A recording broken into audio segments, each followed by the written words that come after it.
That's for different pieces of content in WoW is not a thing in 14, right? Yeah, exactly. Up. Here we go, guys. Stream.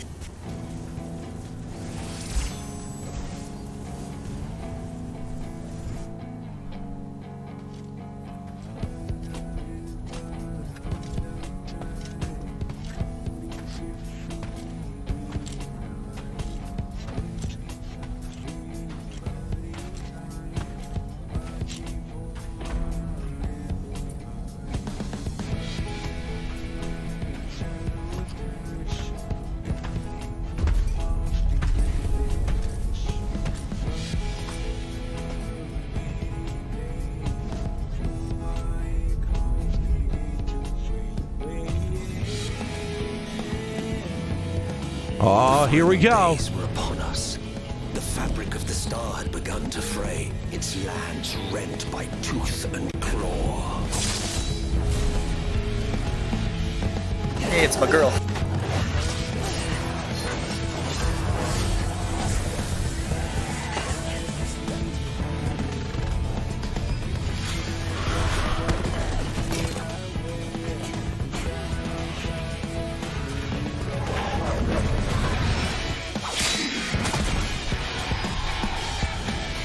Floating city of Nim, it looked like. Yeah, that's Nim.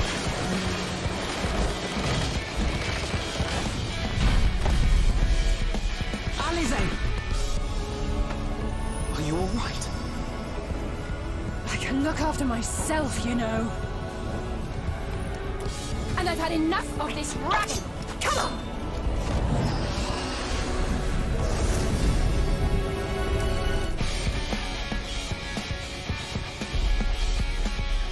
Alvino looks new.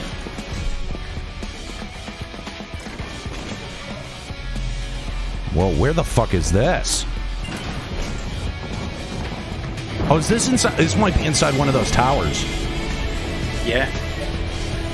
Past the far edge of fate, ring blades dark and light, tolling the coming of the end. Oh, fuck! It's the moon! It's the moon, baby! We're going to the Garlier moon base!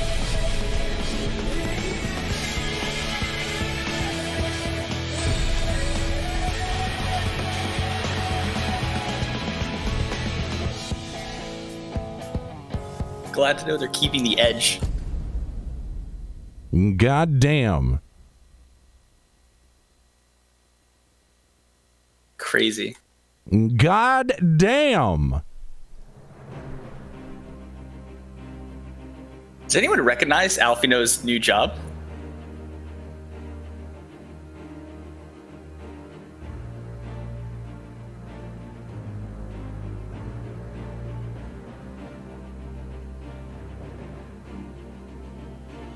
Man.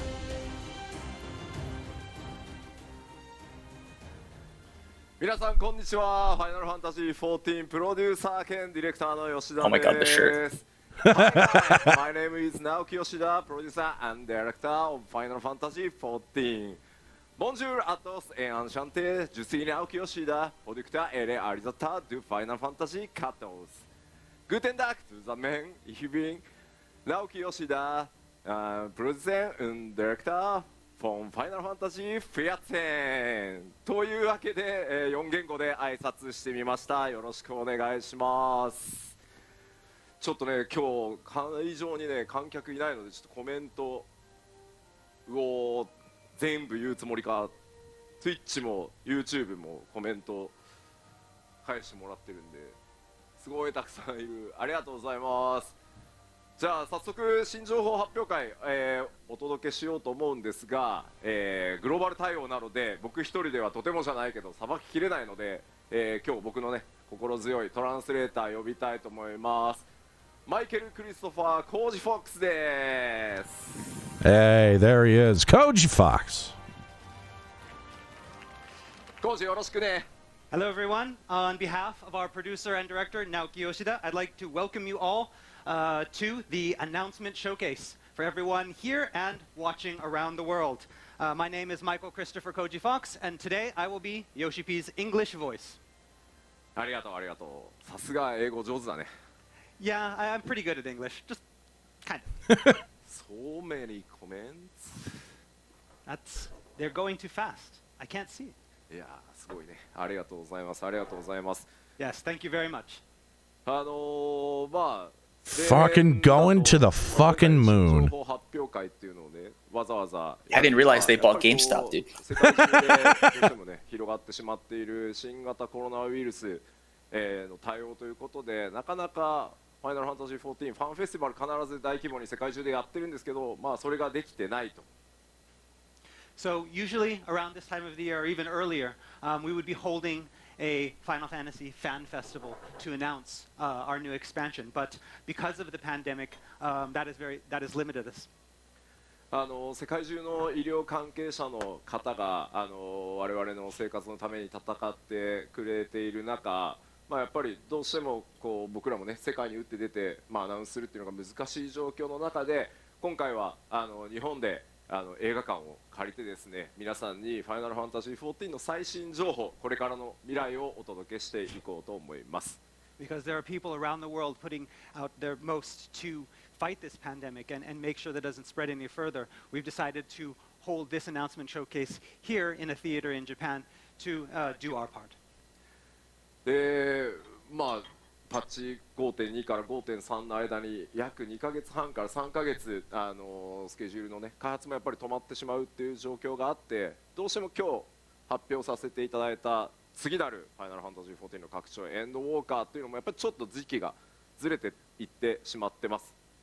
As you remember, back around right around the development between patch 5.2 and 5.3, because of the pandemic, we had to slow down our development for about 2.5 to 3 months, and because of that, that has affected the release date of Endwalker. ですので今日はですね、ファンフェスティバルの基調講演1回目プラスアルファぐらいで、聞いていただければこの先ねデジタルファンフェスもあります、今回とそのデジタルファンフェスと2回に分けてこの最新拡張エンドウォーカー行月のフィナーレのお話をしていこうと思います。So today we'd like you to treat this announcement showcase as our first big fan festival, like the keynote announcement that we have at our first fan festival. And then of course, later in the year we're going to have our digital fan festival, and there we'll be releasing even more information. はい、というわけで今日は可能な限り、新情報をお届けしていきたいと思います。All right, and so today we're going to try to tell you as much as we can. さあまずはですねトレーラー先ほどご覧いただきましたまだまだティザートレーラーではありますが世界のね週末を思わせるような、惨状が巻き起こっていました。 So you just saw our first teaser trailer, and even though it was a teaser, it was filled with lots of exciting information about Endwalkers and the second coming of the final days. どうやらね暁の面々はそれに光の戦士もそうですけど対抗しているような様子が描かれてましたね。And we saw how the Warrior of Light and members of the Scions were, again, battling against the coming of the final days and trying to prevent it. というわけで、こちらファイナルファンタジー 14.6.0 エンドウォーカー行月のフィナーレと読みます、今年2021年秋を目指して開発を進めております。 And so, our newest expansion, 6.0 Endwalker, is slated for release in fall of 2021. そういえばコージファイナルファンタジー14 1.0 からねずっとスタッフとして参加してくれてるよね。 Right, yeah, I've been around since 1.0. So 今日実際この放送を見てくださってる方にも多分ね 1.0 からやって there's くださって probably る a 方 lot of players watching today as well that have been around since 1.0. Dude, him like hunched over is so コメ funny. ントいるのかな。 Why are they talking about 1.0 so much? おーすごい Because there was a story thread about the moon there, I think. Was there? I vaguely remember. I barely played it. 1.0 の時に似たような構図のアートワークがございます。若き日のね光の戦士なのかな。 If you recall, there is a similar type of artwork that we had back from 1.0, back when the Warrior of Light was a lot younger, but doing a similar type of pose. はい、ぜひねちょっと見比べていただくのも意図的にねちょっとその成長というかね軌跡を照らし合わせてみたのでそういったところもね、見ていただけると嬉しいかなと思います。We'd like players to take a look at this and remember back to that 1.0 Warrior of Light and see how he has moved forward and see how he has developed. I mean, I do remember the promo shot that they're referring to. Yeah, we've also come along in years as well. というわけで今回、このなんだろうプロモーションでね頑張っているこう光の戦士、今回は主役ナイトジョブに、ジョブチェンジして活躍してくれそうです。And so as you can see here, our Warrior of Light, he will be fighting this expansion as a paladin. さて、では早速中身について触れていこうと思うんですが、こういうタイミングいつも僕ストーリーの話からするんですけど。Okay, so now we want to get into a little bit more of the content of Endwalker, and usually at this point in the keynote, we'll start talking about the story. さっきねトレーラーの中に気になるシーンがあったと思うので、最初はこちらの情報から今回行こうかなと思います。But as you saw in the trailer, there is something that was very important, and we want to touch upon that before we get into the story. Here we go. 今回もです Healer, ね、 obviously. 新たなジョブを、複数、まあ2つなんですけど、このエンドウォーカーで2つのジョブ Oh, を wait, it's plural, so there's got to be more than one. Yeah. So for Endwalker, we are planning the release of multiple jobs, 2 new jobs. Nice. 前回の思い出すとですね、ファンフェスでこうジョブを発表していった時にですね、ヒーラーがいねえぞというのをですね、世界中のプレイヤーの方から言われまして。So at past Fan Festival, when we announced the new jobs, we had a lot of feedback from players all around the world saying that we didn't have enough healers and we needed new healers. Oh, here we 今 go. 回は先に、今回実装する2つの新しいジョブのロールを、お伝えしてしまおうと思います。So before we get into which new jobs we're going to be releasing, we want to tell you at least which roles those 2 jobs will be. はい、もちろん一つは、Healer and 世界中からご DD 要望いただいたヒーラーを Physical range for caster. 一つ実装させていただきつつ、もう一つ Yeah, は I think it's going to be physical. 物理 DPS を実装する予定です。And so the first role will be healer, and the second will be melee What? DPS. Melee DPS called it. そうネットのを見てたんですけど、なぜかですね、力士が実装されるん That's じ odd. ゃないかっていう予想が結構見えてて、どっからその予想が出てきたのかすごい不思議なんですけど。So we've been checking out, you know, what people have been speculating Oh, the salt. the new job to be, and the guesses have been kind of off for the most part. Kind of 結 off? 構ねコメントでも近接命令 DPS ってことは力士だろ待ってたみたいなことはあるんですけど、力士ではございません。So yeah, we're not talking about any sumo wrestlers for that melee DPS. It will be something different. No Yokozuna class? Come 今回 on. 登場していた、アルフィノ、彼がまさに Dead expansion. 新ジョブへとジョブチェンジしております。 Rip game. So, as you saw in the trailer, it is Alfino that has changed into that new job specific to Endwalker. 今日はですね、その2つ実装するジョブのうち1つ、ヒーラーの新ジョブについてご紹介していこうと思います。So today, at this announcement showcase, we'll be revealing one of the 2 new jobs, and that will be the healer job. では早速ではありますが、その Oh, they're only doing the 新 one? ヒーラージョブの、They still got that thing in May, the virtual fan fest in May. So rather than explaining it, we'd first like you to show you a video of that healer job in action. Here we go.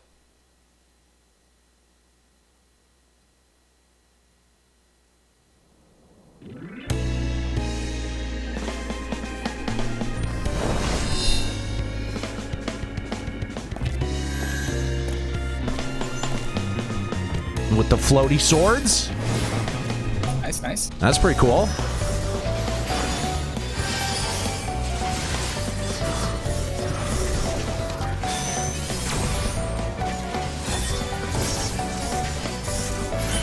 I like that barrier. Yeah, that looks fucking dope.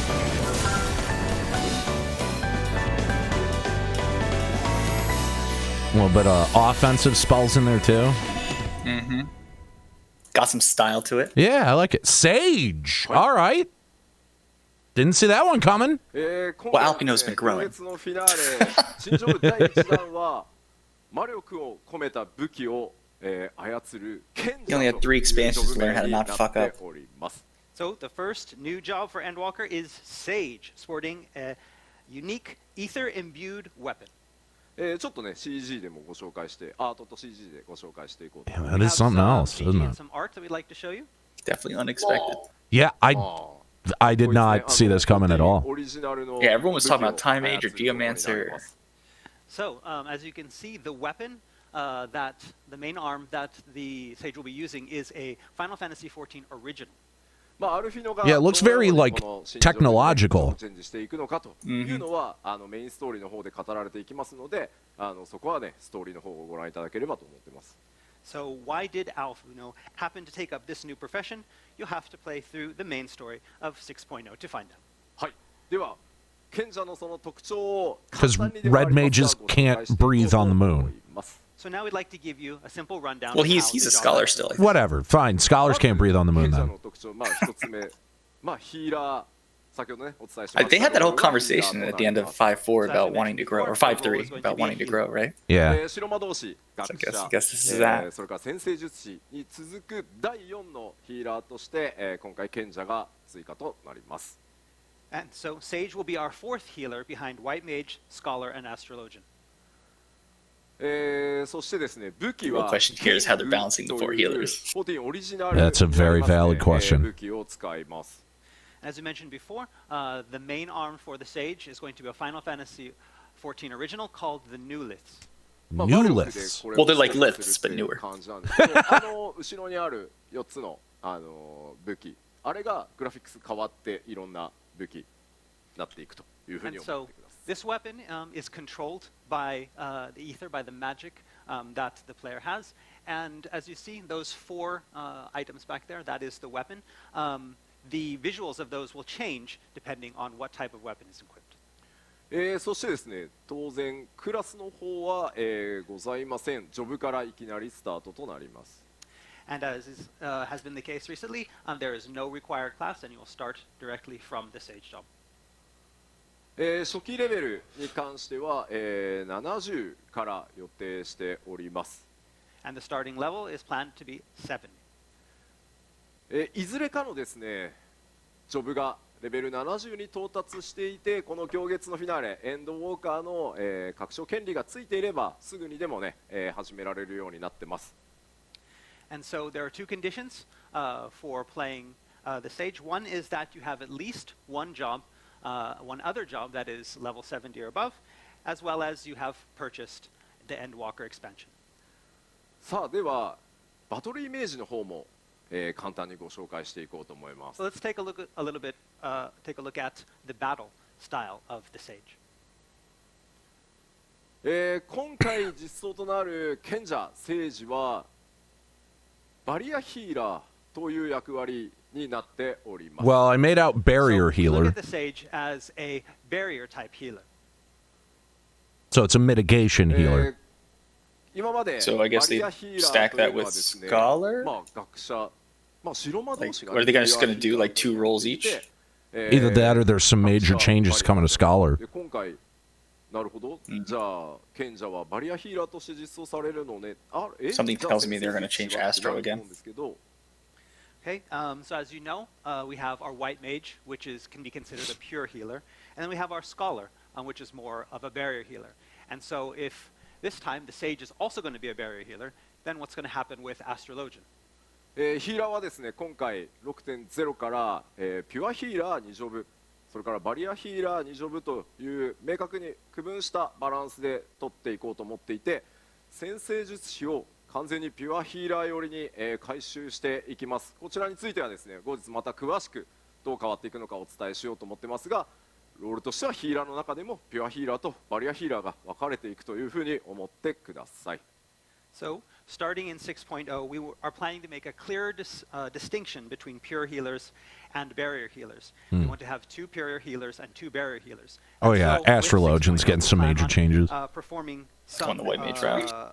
some retooling of the Astrologian job to make the Bingo. Astrologian job a more pure healer. There it is. もちろんですね、レイドファインダーとかのマッチング Astrologians も Riot! ピュアヒーラーとバリアヒーラーでマッチングするように、 Get your dual decks. そちらにも手を加えていくつもりです。And this will extend to our matching in the raid finders to make a distinction between barrier healers and pure healers. さあ、コメントもものすごい。 Oh, so they're gonna change the queuing system See, too. the It's so weird. comments, they're going so quickly. 早すぎてわからないよね。 It's going too fast. We can't tell what's going on. はい。そしてですね、 So I guess if we queue it for a 24 man, they're gonna distinguish between them? 操って Maybe. いろんな回復だったりですね、攻撃だったりバリアを張ったりということをやっていきます。 And as we mentioned before, the Sage will use Ether to manipulate their weapon, the Nuliths, in combat, whether that be for healing, whether that be for attacking, or whether that be for putting up barriers. それからですね、まあこれファイナルファンタジー14は各ジョブでゲーム体験を変えていくっていうところをコンセプトにしてるんですけど、賢者の場合は一時的に、自分の魔法を強化していくっていう新しいそのプレイ感っていうのを目指して開発を進めています。 And because we try to make our jobs unique from the other jobs to give a different kind of experience for each job, we're trying something here with the Sage where they're able to temporarily augment their own magic abilities to make them more powerful. まあその攻防一体っていうところもあったりして、いろいろまたこれまでのヒーラーとは全然異なる体験をお届けしようと思ってますので、ぜひ楽しみにお待ちいただければと思います。 We believe the experience that we will be providing with the Sage will be completely unique and a lot of fun. Please look forward to it. そしてですね、 Zemless Blue Mage is never going to be able to publicly queue. リムサのミンサから開始予定です。ですので、今日月のフィナーレ、エンドウォーカー Limited が forever. リリースされてすぐ Oh wait, what if that other job they're announcing is another limited job? Like Could Beastmaster? be. Could be. Yeah, How shitty would makes that be? sense. So this job. Well, I could see them doing it because they don't want to like make an uneven number of jobs because they're weird. So if you want Ugh. to play the new 6.0 main scenario as More content Sage, no one will you'll be able to touch. do that. Nah, they'll get a week out of で it. すね、僕コメントをね、こうちょっと拝見していると、なんかね、ガンダムとかファンデルっていう単語が出てるんですよ。 So you're looking at the comments and you see lots of things that are mentioning kind of Gundam, that the new lists are kind of Gundam-like. よくわかんない。それに関してはね、まあここに書かれている通り、まあノーコメントとさせていただきたいです。 No comment on ケングです。お忘れなくケング What? という武器です。 new lists. It's completely original. はい。ではですね、これらを踏まえて、ちょっとイメージついたと思うので、それを踏まえてですね、もう一回動画をご覧いただこうかなと思っております。 All right, so with all of this in mind, let's have one more look at what the Sage can do in that showcase video again. Play the video.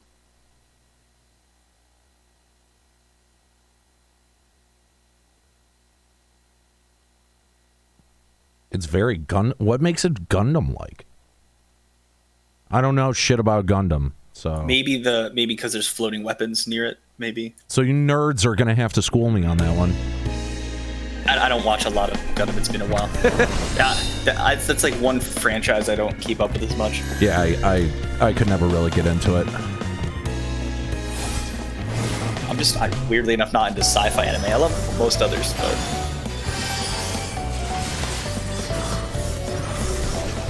Oh, it's the same trailer again. Yeah.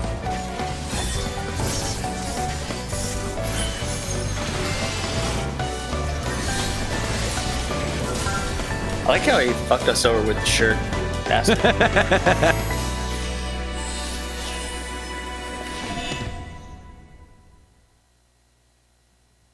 He's like, I don't have time for this speculation さあ shit. というわけで、動画ご覧いただきました。 Right, and so that was the job showcase video. まあなんかちょっとおしゃれでスタイリッシュですよね。 It's a very Changed it. stylish job. Oh shit, he did. Wait. Yoshipi? はい。 暑かった。 Sure. You were hot. 暑かった。 Uh-huh. Mm. And What? anything else? What is it? Something Necro? else? Necro? いや、 Oh. I was saying skeleton face. You gotta jump for it, right? Okay. That's very non-JP. まあ新しいジョブのね。 Is that... Would that be a physical い melee? ただきたいんですけど、まあもう一個追加するよって言ってる近接命令 DPS に関してはまた、次のですねデジタルファンフェスティバルの方でお届けしていこうかなと思っております。なんかコメントがね、I'll leave it to the Reddit nerds to figure it out. So we'd like you to please look forward to this new Sage job. Concerning the second job that we have planned for release in Endwalker, we will be revealing that in May at the Digital Fan Festival. ダークナイトって書いてあってもういるじゃん。 Dark Knight? Wait a minute. Dude, I knew that sounded familiar. That's 意外とあれです。 a fucking documentary about the Sex Pistols. Necromancer. That's funny. What's a necromancer? I guess we can hold out a faint hope for something Western like a necromancer. He is more influenced by the Western We'll have stuff than more most. information on the new job at a later date.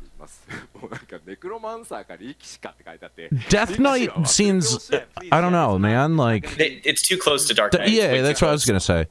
さあ続いて If you got Necromancer Melee, it would be a side class, yeah. いこうと思います。 Had to be.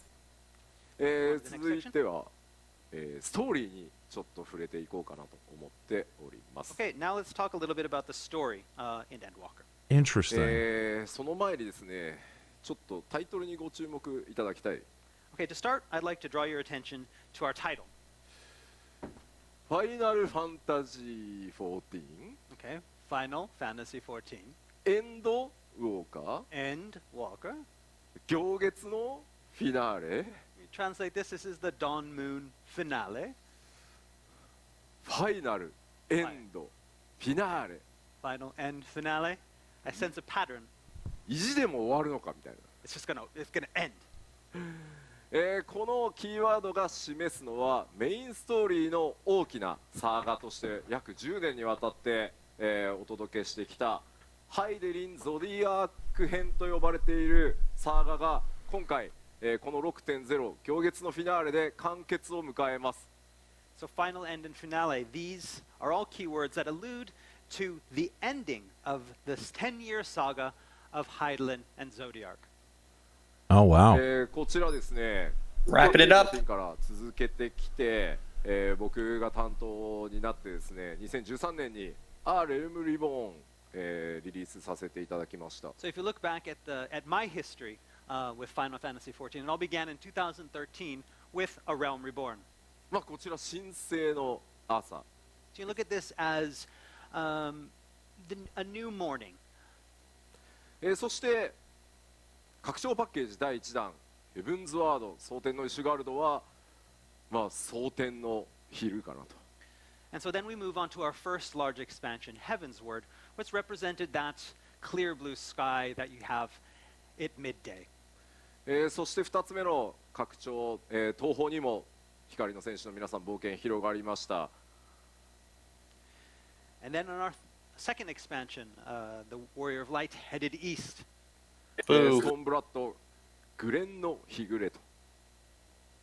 And in Stormblood, we came upon a crimson twilight. そして世界中で非常にご好評の声をいただいた、前回の拡張パッケージシャドーブリンガーズ、漆黒の夜となっております。 And then finally, our most recent expansion that was praised around the world by fans, we have Shadowbringers and the Black of Night. そして今回次なる拡張パッケージエンドウォーカーによって、まあ、惑星ハイデリン星の、命をめぐる物語というのがちょうど綺麗に一周するところでハイデリンゾディアーク編完結させていくつもりです。 And with Endwalker, we come full circle in the tale of life and Hydaelyn. さてこれまでの拡張パッケージちょっと注意していただきたいんですけど、例えばですが前回のシャドーブリンガーズ、まあ、今パッチ 5.4 まで来てますが 5.0 単体でのもちろんエンドロールっていうのもありますが漆黒のヴィランズの物語がきれいに最終的に完結するのはパッチ 5.3 でした。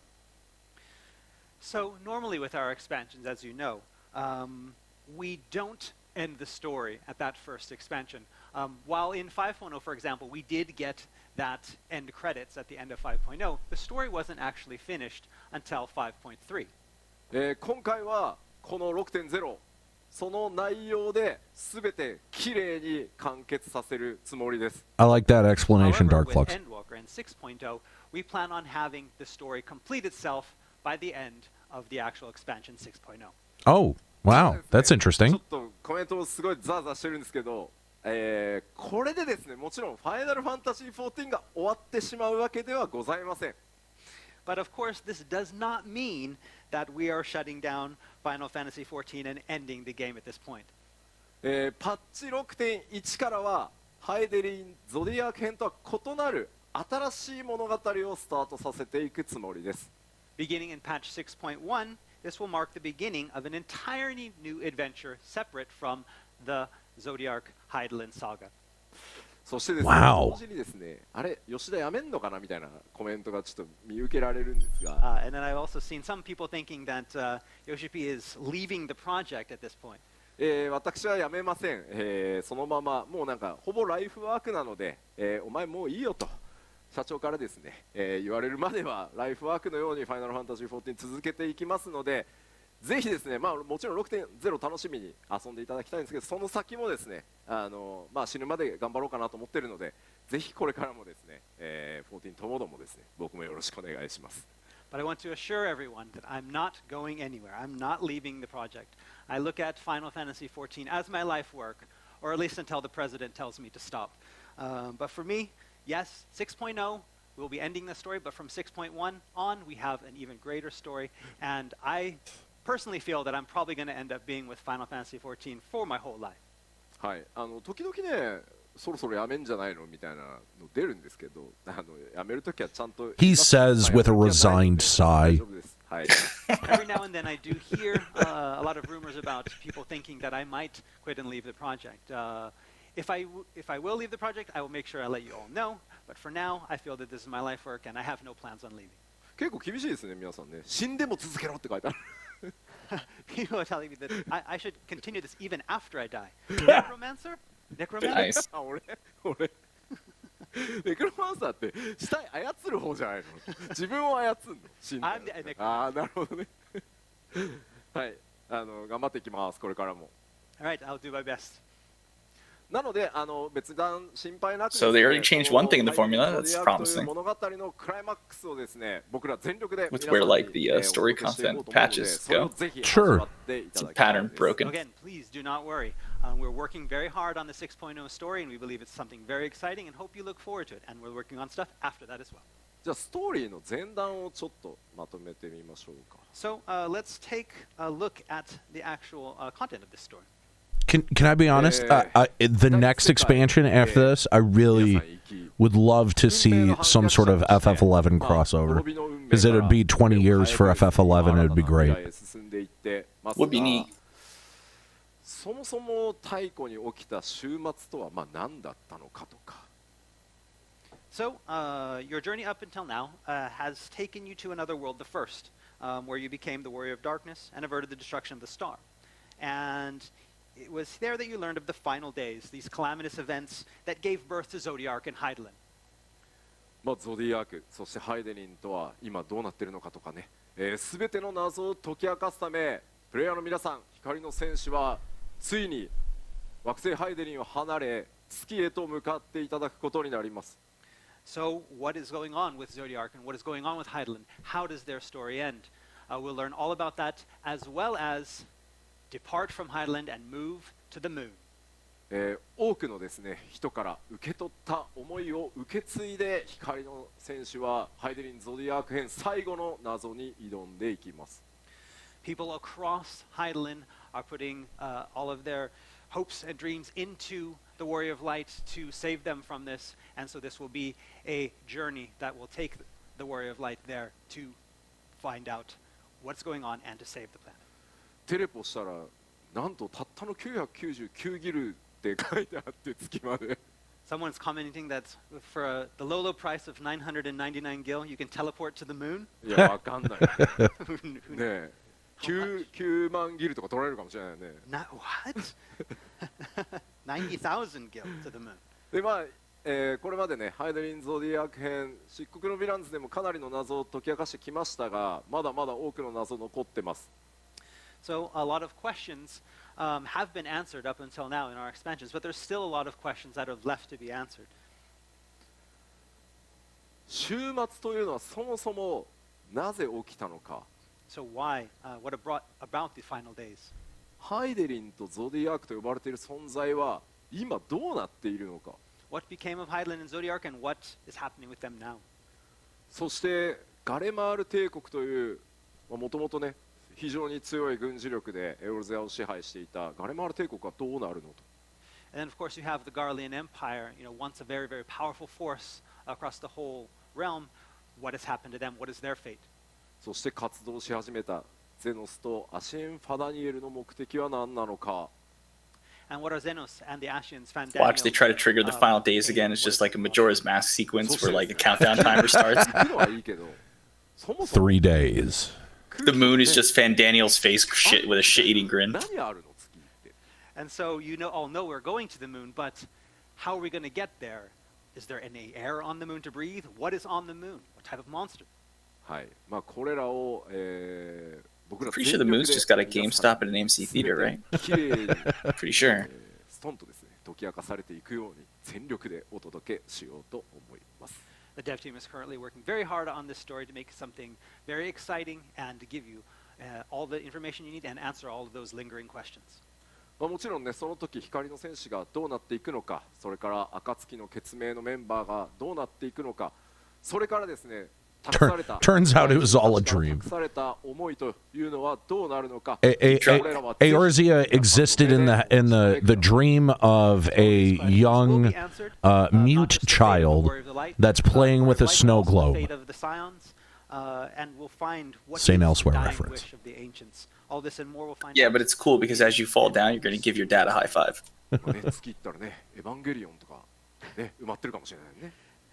We're going to find Evangelion in the moon up there. さあではちょっと、キャラクターね、トレーラーの方から見ていきましょう。Alright, so let's have a closer look at the characters that we saw in the trailer. まずアルフィノですね。今回、新ジョブ賢者にジョブチェンジしています。アルフィノが着ている衣装が、新ジョブ賢者のジョブ専用装備のアルフィノバージョンですね。Okay, and so first up we have Alfino, our new resident sage.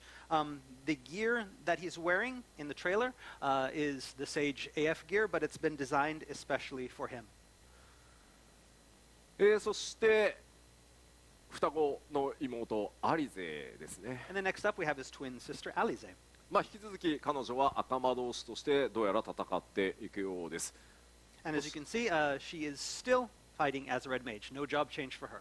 でようやくですねどうやら彼女新しいコスチュームに着替えるようです。ちょっとね寂しそうだったんで着替えるらしいですね。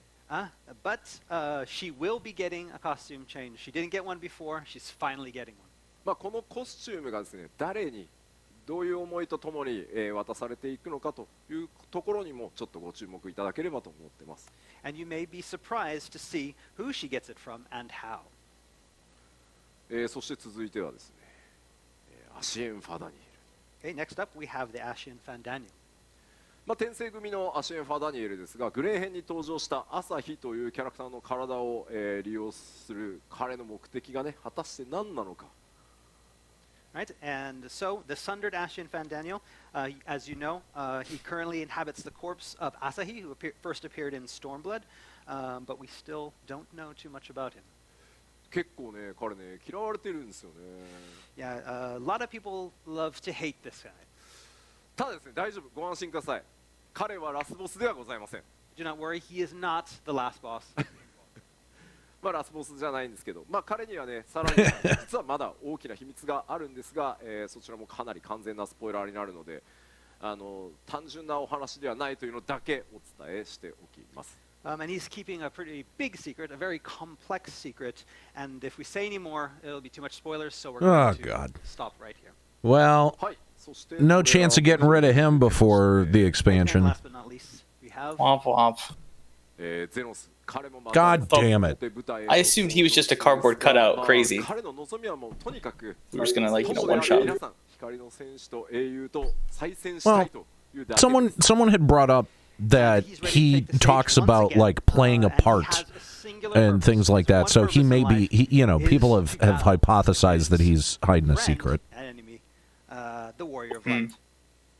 いやいや We'll see. もちろんね皆さんが彼のことを友達だと思ってないというのは僕もよく知ってます Yeah, and we understand that not a lot of you think of him as a friend.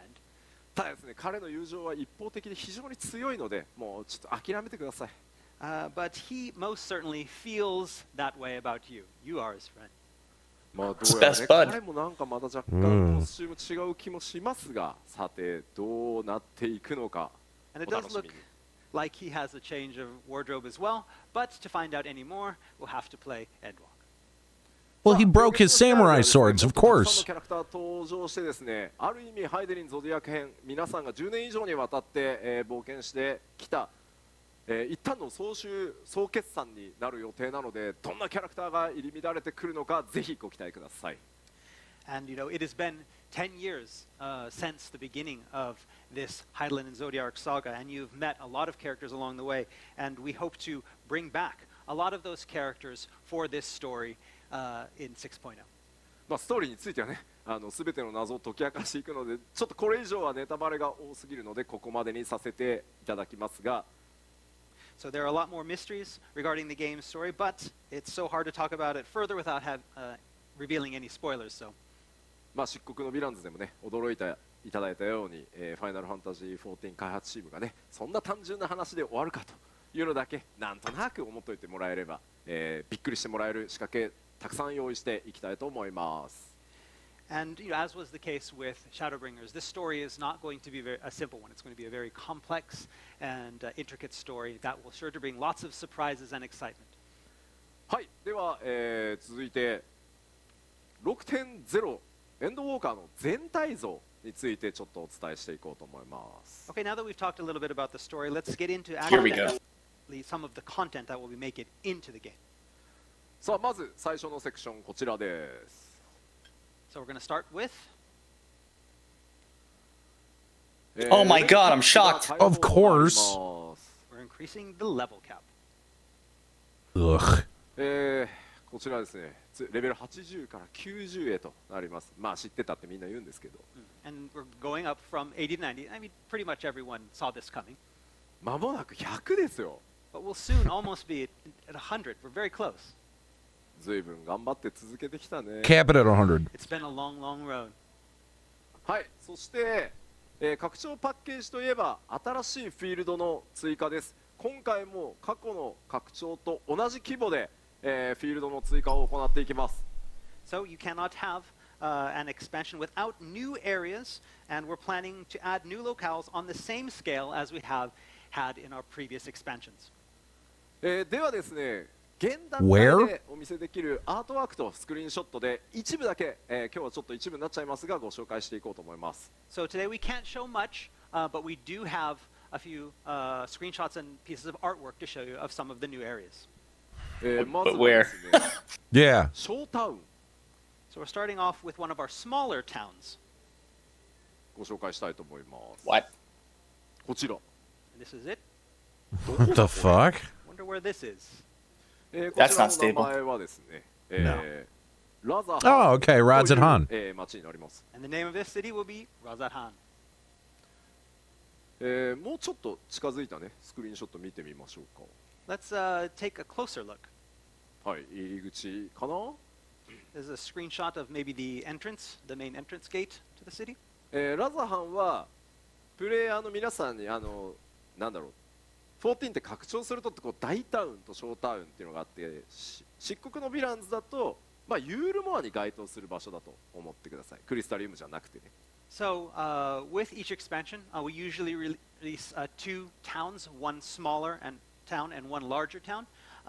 This is going to be the smaller town for 6.0, kind of on the This is same the Far scale East, as right? Go More from 5.0. No, technically Razadhan is directly south of そ Ilsabard. れはまだ内緒です Okay. As for what the large town is going to be like, we really cannot talk about that yet. Oh, you では pieces ちょっ of と shit. 建物の中も少し見てみましょう。 So let's Tease. go inside the town. Take a look. エーテライトが回ってます It, ね。 it seems very Right there. inspired by, like, Peruvian culture. It seems very South American. The design Yep. here has a cultural flair that's a little bit different from anything that we've seen in Final Fantasy XIV up until now. でまあこれどこなんだっていうとですね、まあ、こちらをご覧いただければなんですけど、ファイナルファンタジー14のシナリオにこれまで、クエストとかですね、サベネア島っていう場所が、たくさん言葉としては出てきてます。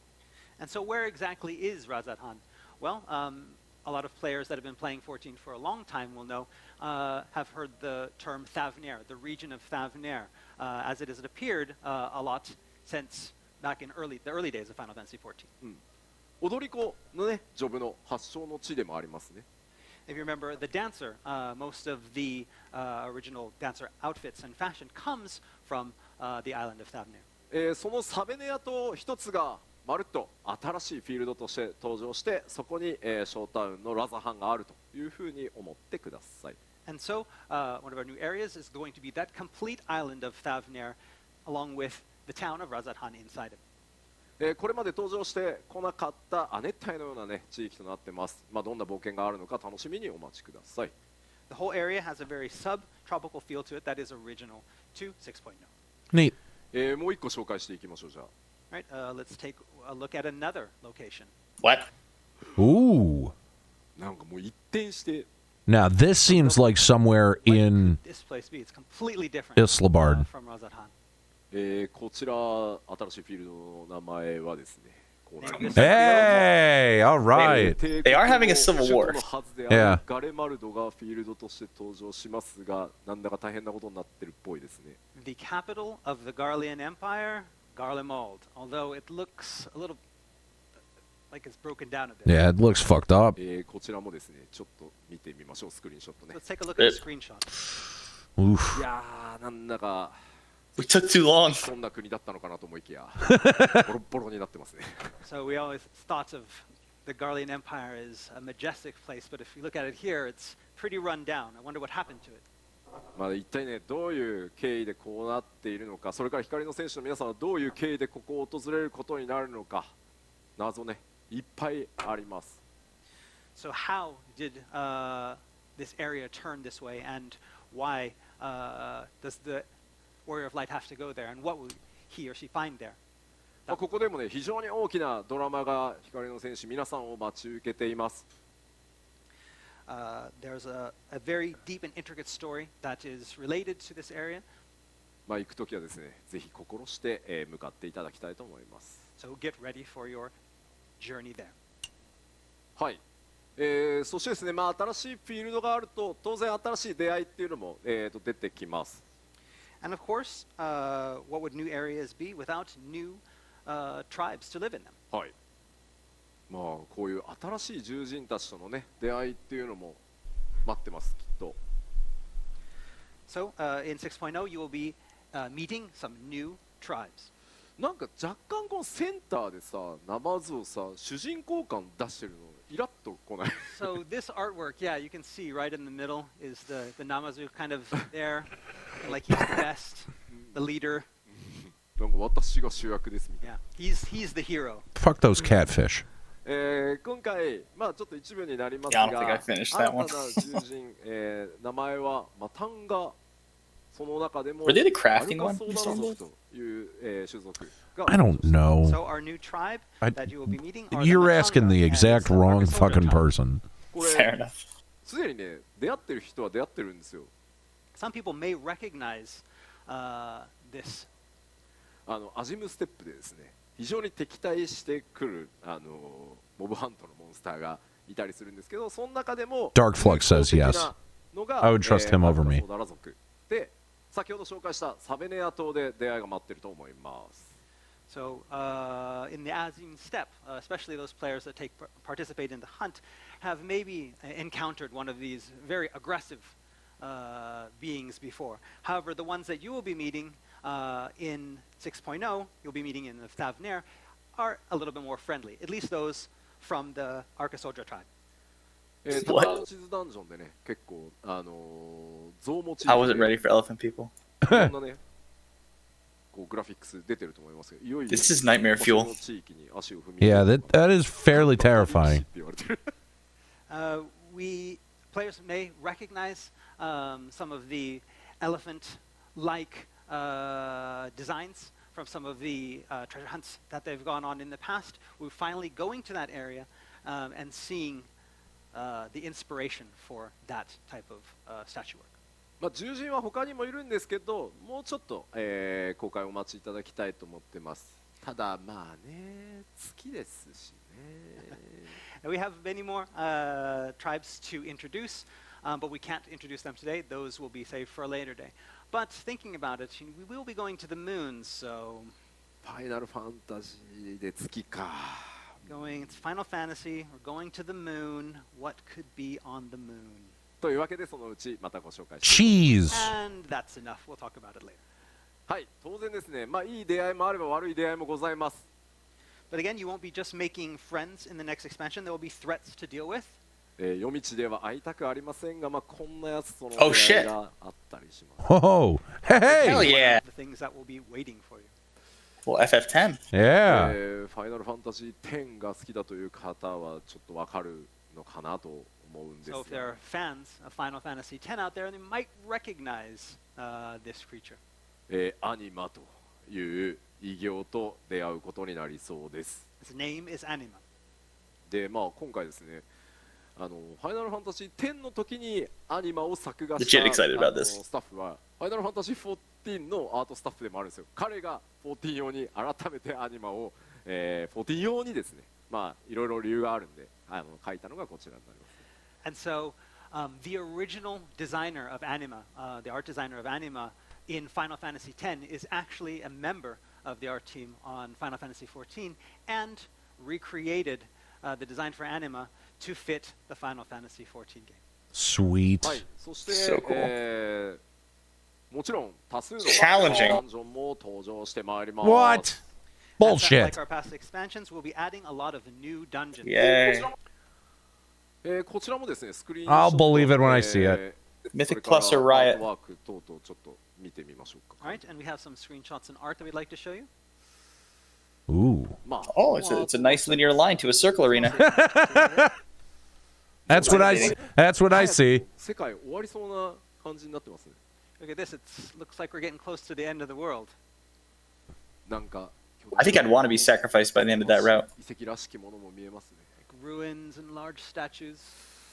なんとなくサベネアっぽいかなこれさっきね綺麗だったのにね It looks a little bit like Thavnair, but a lot different from what we just saw. そしてこんな場所も出てきます And this is another dungeon.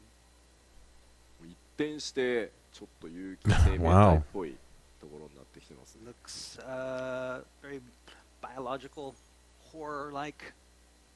Reminds me a little bit of さらにさらに what is it? Void Ark? This as well. Yeah, same style. 今度はなんだ That looks like 車なのかな a train yard? Yeah, that looks Possibly.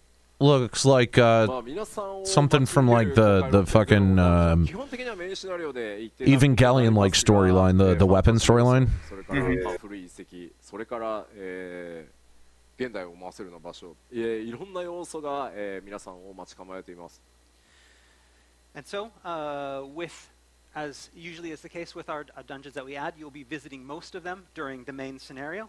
But this time we have a wide variety of dungeons, some that are very high fantasy, some that have maybe ancient ruins, as well as some that have a very modern feel.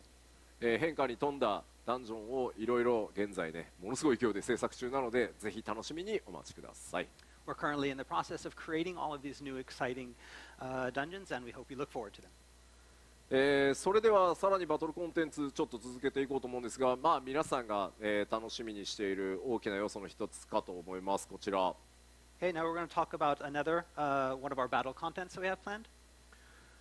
希望のそのエデンというシリーズが、パッチ 5.4 で無事に完結して我々開発チーム新しい高難易度レイドの8人レイドの開発に取り組んでます And so, with the story of Eden finally concluded, we've been hard at work preparing a new 8-person raid. こちらイメージイラストご用意しております。 Same shit, different day. It's too early to give details, but we have some art to show you. I want more there. Oh, good. Anassian. 人かな。 This guy kind of looks Oh, familiar. yeah. I've seen him somewhere before. このマークなんかどっかで見たことあるんだけど。 Yeah, this mark, we've seen it somewhere before. ラハブレ ラヒこちら高難易度レイドのタイトルとしてバンマデンパンデモニウムというシリーズでお届けしていきます。 We can tell you the title. The title will be Pandemonium. はい。このレイドがですね、どんな場所で、行われるのかというのはちょっと伏せていきます。かなり特殊かなと思ってます。So we cannot talk about where this raid will take place. It's going to be very, very unique to Final Fantasy XIV. まあ今回ね 6.0 でハイデリンゾディアーク編というのをきれいに一旦完結させますので、まあ、それも含めてですね世界の、まあ、残された謎にまた、挑んでいくという形で完全14オリジナルのレイドとして、お届けしていこうと思います。In conjunction with that story that we're completing of the Hydaelyn and Zodiac saga, we plan to tell this new, completely original Final Fantasy XIV story of Pandemonium. はい。もちろんこのレイドね、高難易度だけではなくアライアンスレイドも、新しいシリーズをお届けしていこうと思います。And of course, it's not going to we're not only going to be releasing high-end raids, but a new alliance raid as well. 今進行中のヨルハダークアポカリプス、Yeah, Juxta, it's その Sage. クロスオーバーで進めています。まあこちらもねパッチ 5.5 また楽しみにしていただければと思いますが、 It's a healer, obviously. 我々開発チームさらにその次の、企画をスタートしてます。 So we're currently approaching the end of the Yorha Dark Apocalypse alliance raid, which will complete in 5.5. But in the background, we're also working on a new alliance raid. でこちらどんな内容なのかは次のデジタルファンフェスでお伝えしようと思ってるんですが、今回は14オリジナルのストーリー展開でお届けしますが、エオルゼアにある古くからある大きな謎を扱っていくので、まあ14との中 Wields four floating aether dildos. Yeah, that's one way to put it. かなり濃い話になっていくので、これもぜひ楽しみにしてください。So we plan to release more info on this new alliance raid at our digital fan festival. But we'd like to tell you that it is a completely original Final Fantasy XIV original alliance raid. It is not a crossover. And it will be centering on a piece of Eorzea lore that has remained steeped in mystery for a long time. 結構ね謎の存在がねまだ残ってるんですよね。Yeah, there's still a lot of questions that haven't been answered for a long time. So ヒルディープランドって言ってるから結 the 構 Hildebrand, Hildebrand alliance raid. はい。では There's one thing I missed from this expansion, 行きま Hildebrand. しょう。 All right, let's continue on. 今回我々 God damn it. Why? Why waste your time? 少人数の I mean, if they hadn't fucking gutted it. PVP コンテンツを開発 Dude, 進め fuck ております PvP. PvP So we're sucks. also working on, They made it new worse when they PvP content, fucking collapsed all the that is abilities. It was small scale awful. that Yeah. we currently have. まあフィーストをねこの先どうしていくの今 Like, they had a shot before that, you know? Like, wasn't good, but they had a shot. してるんですけど、僕らが今計画しているのはロールの概念を廃止してフリーロールでもっとカジュアルに、楽しんでいける熱くなれる PVP という新しいコンテンツを制作してます。 So currently, our plan here is to create new PvP content that feels more casual and more immersive by removing role restrictions. でこれまで以上にマッチングしやすくかつ気軽で奥深くねレーティングにチャレンジしていく人はいけるみたいなところで、開発を進めています。 And our goal is to make something that makes matching easier than before and casual yet immersive in its gameplay. でリワード Right. そのに関しても、報酬に関しても、単純なギアとか、ギアとかももちろんありますけど、それ以外 I don't understand how you get more casual than what they have. 報酬カテゴリーというのを It's 用 a 意 very して weird message. いろんな人に楽しんでもらえるように、鋭意ね企画の方を進めてます。開発進めているので、こちらも続報にぜひご注目いただければと思います。And we're also working on a new type of reward system for this new PvP as well that doesn't focus solely on gear. Of course, there'll be gear, but we want to have a new category of reward as well to, again, open this up to a lot of new players. はい。でもちろんね、バトルコンテンツ以外にも大小さまざまな、コンテンツ遊び実装されていきます。Okay, in addition to battle content, we also have a lot of other content as well. じゃあサクサクいきましょう。Let's take a look. まず新たなサイドクエスト Oh もたくさん no, roll quests 各 again. メンバー実装されていきます。 Not even job quests. Come on, Great. man. A lot of new quests. Really didn't want to have to get 今 salty, 回 but this そ is の come ヴィラ on. ンズね、新たにロールクエストっていう仕組みが実装されましたが、もちろん今回も用意されてます。 And with 5.0 and Shadowbringers, we introduced a new system, a new type of quests called role quests. We plan on continuing those in 6.0. でただちょっと漆黒のヴィランズと一部変更させていただいてます。 But we're going to be making one slight change to that system. これまではタンク、ヒーラー、近接 DPS、遠隔 DPS という4つのロールに分けてロールクエストを展開してました。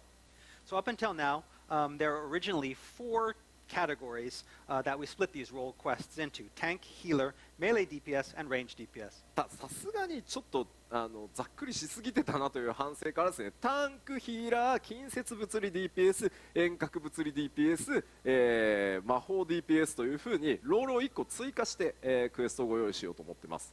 We're going to now be expanding that from 4 different types to 5 different types, making it tank, healer, melee physical DPS, ranged physical DPS, and magic DPS. Alright, I mean, Great. guess it's an improvement. I mean, is it? I mean, it was weird that like physical range was with This melee, will allow but yeah. us to focus guess. more directly on each type of role and make a deeper story.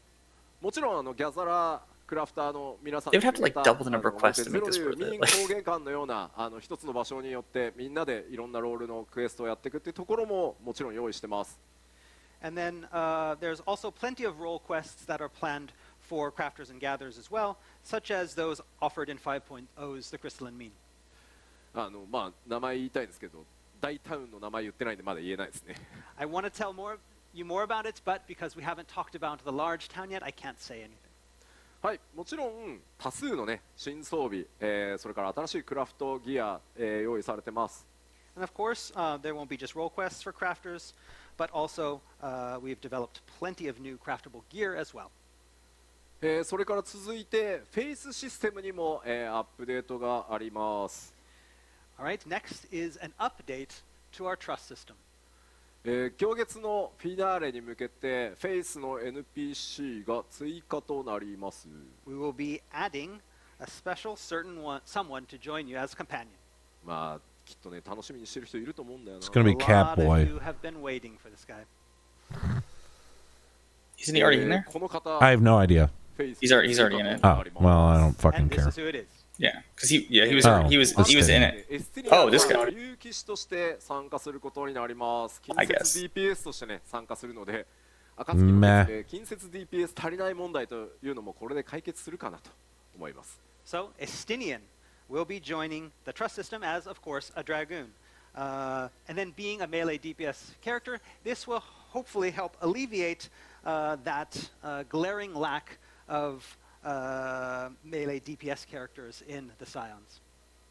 まあ彼がねどういった経緯で暁、まあ彼ね結構一人で動くの好きですから、暁と行動を共にするようになるかというのは近日リリースされるパッチ 5.5 と、それからそのあたりからのねメインストーリーの流れをぜひ注目していてください。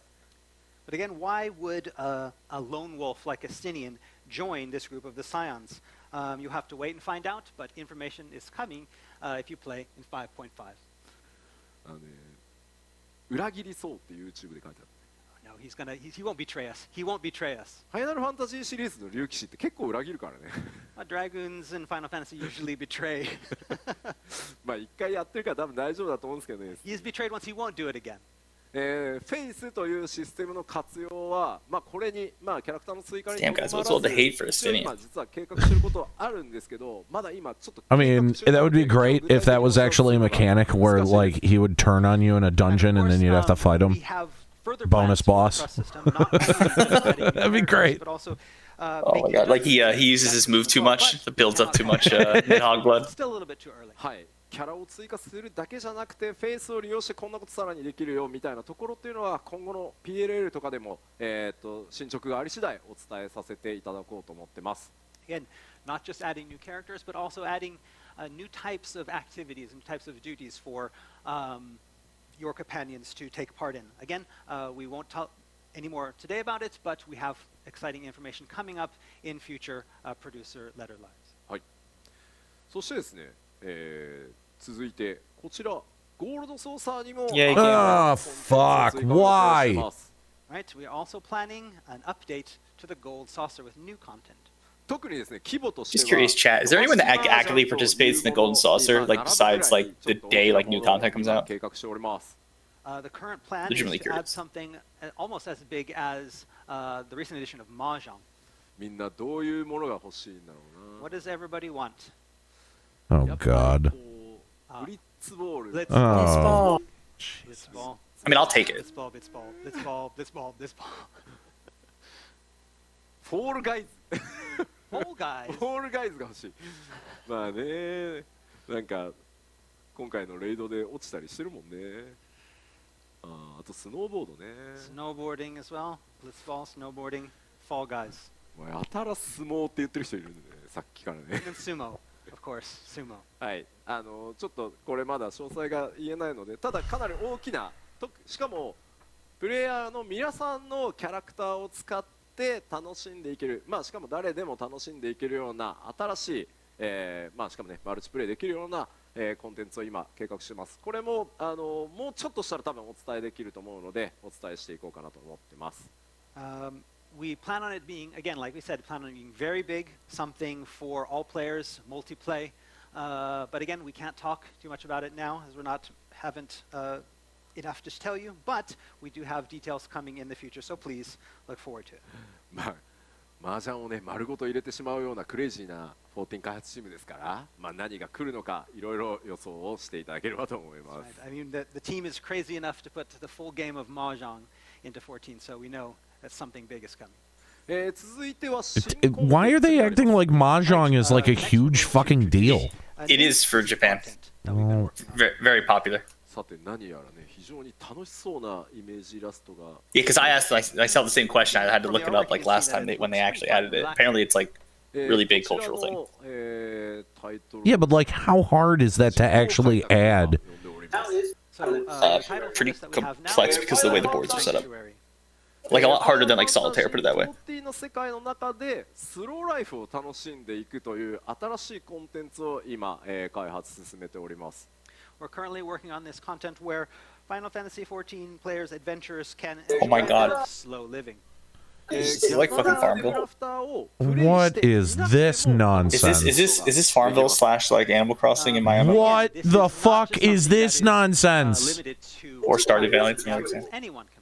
まあもちろんねやってる人にも Am I gonna owe a Kanuki a lot of bells? Because I'm not ready for that again. I can't live that life again, Of course, guys. crafters and gatherers will be able to do different types of things here, but of course, this is something for everyone. まあ例えばですけど動物の飼育をしたり For example, you might be raising animals. まあ Oh no.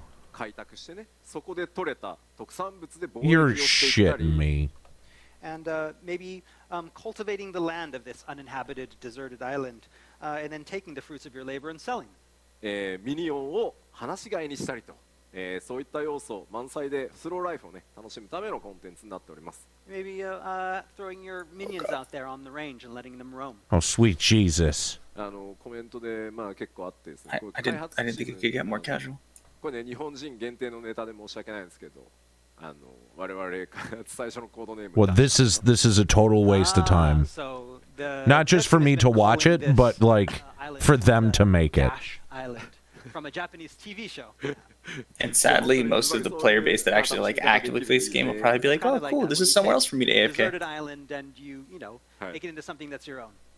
まあこちらですねパッチ 6.X シリーズ全体を通じてアップデートをし開拓を進めていくみたいな、構想で今開発を進めてますのでほのぼのとファイナルファンタジー14を楽しんでいる皆さんぜひねご期待いただければと思います。So players will be able to enjoy the activities in the Sanctuary over the entirety of the 6.x series as we update it. And so I hope you're looking forward to it and the slow life that it brings. Remember when MMOs used to be add like core PvE or PvP content? Remember? Peppered Farm remembers. Yeah, I do remember. Next up is something that I believe you guys are all currently working on. そうです皆さんねイシュガルドの復興に、大変強く尽力してくださいました。 So yes, crafters all over the world have poured their heart into the rebuilding of the firmament and Ishgard restoration. イシュガルドの民がですね皆さん冒険者の皆さんに感謝の気持ちとしてですね、冒険者に、居住区を開放したいとおっしゃっております。 And inspired by that work, there is the city wants to present a new housing area to those that have worked hard to rebuild the firmament. Oh Christ! Here's the real end game. 4.0 の時かな、Time to farm kill. ハウジングエリア追加した時と同じで 6.0 がスタートしたタイミングで、冒険者居住区のエリア開放はします。 So, just like we have since 4.0, at the release of 6.0, we will be opening the area for players to go in and look at. ただほらやることすごいたくさんあるので、どの土地にしようかなっていう見学をしてもらってパッチ 6.1 のタイミングで購入できるようにというふうにしていきますので、ぜひですね 6.0 空いてちょっとゲームプレイ落ち着いたらどうしようかなみたいなのを話し合ってもらえればと思います。 So at the launch of 6.0, players can go to the residential area and look around and see what might be a good place to get a plot of land, but the actual purchase of that won't be available till 6.1 because again there's a lot of stuff to do in 6.0 before having to worry about getting that plot of land. で区画の数とかは他のハウジングエリアと全く同じ数で用意させていただきますし、もちろんアパルトメントもございます。 And currently the plan is to have the exact same number of wards as all of the other housing residential districts in Eorzea, as well as having apartments as well. でもちろんね全体的にその継続してね土地不足であるというお声たくさん頂戴しているので、そちらの努力も合わせて続けていこうと思います。 And because we understand this is very important for players and a lot of feedback has been given about this, we are continuing our efforts to make sure that there will be enough plots available.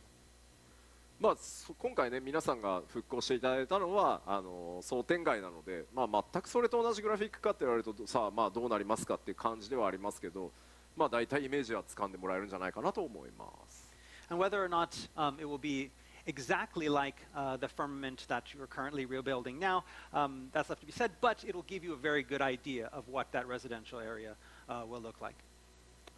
はい。でちょっと駆け足ではあるんですけど、今回 6.0 でね実装される、一部コンテンツのご紹介、細かいところはまだまだあるんですけど、また今後ファンフェスでよりね詳しくお伝えできればと思ってます。 All right, so I think we've covered all the types of new content that we can talk about today, though we have lots more to reveal in future shows. ちょっと大事なですねこの 6.0 からバトルシステムのメンテナンス大きくちょっとね2項目あるのでお伝えしていきたいと思います。 But now Oh, we'll here we go. talk a little bit about two important updates and adjustments that we'll be making to the battle system. At least something good. 当然これまでの拡張パッケージ同様バトルシステムの細かい調整とかジョブアクションの調整、それから各ねジョブに新しいジョブアクションの実装というのは普通にやります。これは普通にやります。 So, as with previous expansions, there will be a fair deal of fine-tuning when it comes to the battle system, as well as job actions and the addition of new actions. でそれ以外に重要なお知らせが2つあるので、その2つをお伝えさせていただきます。 And so today, the two announcements that I want to make are completely different from that. まず1つ目、バトル計算式で使っている数字のデノミネーションというのを行わせていただきます。 So the first big announcement today is that we will be performing a downscaling of the values, the numbers that we use in the calculations. Yeah, they had to do the same thing in WoW a few years ago because the servers were getting fucking slammed. Just can't do like millions of DPS a second. Right. I think at one point it was actually causing like lag, like noticeable lag to players because they were so big. Producer letters, and today I want to get into a little bit more detail. You could also argue, like, psychologically, it's less meaningful when they get too big. That's very true. So we want to tell you a little bit about what this entails and what it means for you. まあ、新生オルゼアのリリース以降、レベルキャップ解放していくたびに、各ジョブのね、ベースダメージっていうのはまあガンガンこう上がってってますね。And so since the release of A Realm Reborn, every increase to a job level cap sees an increase to the base job damage. まあ大きなダメージが出せるっていうのはまあ気持ちいいのは確かに気持ちいい爽快感はあるんですけどパッと見ると I swear it's like Yoshi P's reading a script from Blizzard from 8 years ago and just going, yeah, we're just alright, what they do back in 2010? Gotcha. 様々な問題っていうのが生まれてきてます。 2014, So, and I whatever it was. understand that it feels great to dish out a lot of damage to enemies, but after a certain point, it becomes very difficult to easily discern the numbers on the screen, as well as the numbers get bigger, the potential for other problems increase on the back end. まずこのデノミネーションさせていただく理由の一つ目なんですけど、 Yeah, まあ too big バトル for an 計 integer 算 to 式は今 hold, 回 blah 変わら blah. ないです。メンテナンス調整はあるかもしれないですけど基本変わらない。これは覚えておいてください。 So here are our reasons for this downscaling. The first thing I want to assure everyone is that we're not changing the formulas, we're changing the numbers that go into the formulas. That is what we're just downscaling.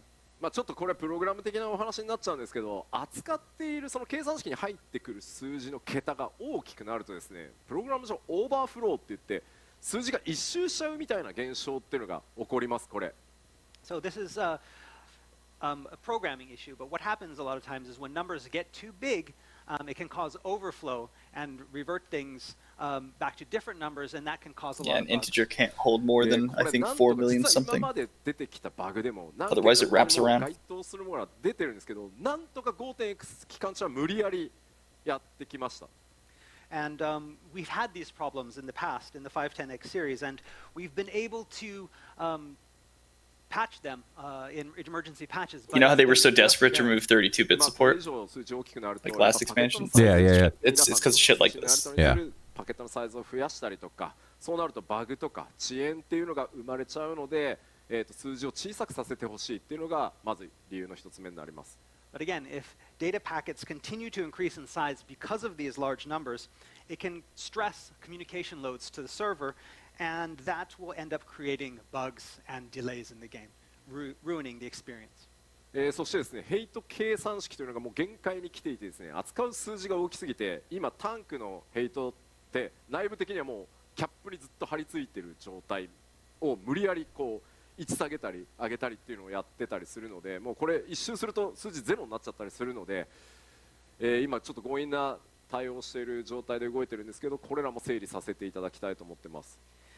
Next we come to like tank enmity, and for example, this has already been pushed to its limits to almost its max, and we're doing our best to put a band-aid on this by temporarily lowering that enmity, but it's creating a lot of problems, and we can see it to the point where it might get so high that it reverts back to zero and creates even more problems. それからですね、フライテキストの表示限界、数字がたくさん並ぶじゃないですか、バーンって高いダメージ出ると。あれがもう入り乱れまくる、当然描画領域をすごい食うので、これもちょっと表示限界に来てます。 The next problem is that we have the size of the flying text numbers when you deal damage and the number appears on the screen. These numbers are so large that it takes up a lot of space on the screen, as well as it's starting to affect the graphics rendering. そしてですね、敵の最大ヒットポイントがもうめちゃくちゃな数字になっていて、これももうオーバーフロー。 Ragans makes a really good point. This wouldn't be a problem if they quit increasing the level cap. But at the same time, horizontal progression isn't always appealing, and it's tough to do correctly. なんですが、パッチ 5.5、次に予定しているパッチ 5.5 に登場する。 Again, they just do vertical progression really poorly. They're like the worst poster child for vertical progression. To prove our point, I'm going to show you the amount of HP that a certain boss coming in 5.5 has. こちらです。4億4000万かな。440 million HP. まあこの4億4000万をみんなで削り切る光の戦士たちもまあ大概なんですけど。Well, I'm sure that the Warriors of Light will be able to get this much HP down. まあ分かった、まあでまとめて。でどうなんのっていうのをちょっとじゃあ結局どうなるのっていうのをご説明していきますこれから。 So let's talk a little bit about, then we know the problems now, what are we actually going to do to alleviate them? まずレベル51からレベル80までの数値の差っていうのが、小さくなります。 So the first thing we're planning on doing is truncating the character growth from levels 50 to 80. 例えばですけどレベルが1つ上がると、適当な数字で言いますよ 5% これまで上昇してたでその 5% の積み重ねでどんどんプレイヤー数字でかくなっていくんですけど、それをレベル51から80までの間をちょっと圧縮させていただいて、極端な話を言うと 1% ずつしか強くなりませんみたいな形の調整をさせていただきます。 Okay, for example, again, the numbers that I'm going to be giving here are not the exact numbers, but this is just for an example. For example, you have the amount of progress that you make, the amount of that your attributes will go up after gaining one level. Let's say that it will be plus 5%. For levels 50 to 80, taking that from 5% up after each level to, say, 1% up after each level. 特にヒットポイントとか火力の上昇の差っていうのがこれまでに比べて当然少なくやっぱり感じられてしまうかなと。 And so this will again look like it's affecting player HP as well as the amount of damage that a player deals. なのでちょっとアクション一撃のダメージっていうのがこれまでに比べるとやっぱり数字がちょっと小さくなることになります。 And so what this will appear to look like is that when you deal damage, it will look like your damage has gone down. でその一方でなんですけど、レベル81から今回ね、6.0 でレベル90までキャップが上がるので。 Yeah, there's going to be so many people bitching about this, but at the end of the day, it's irrelevant because they're going to keep everything relatively the same. Yeah, and it's necessary, in terms of server calculations. Like, do you want a game that performs poorly? Right.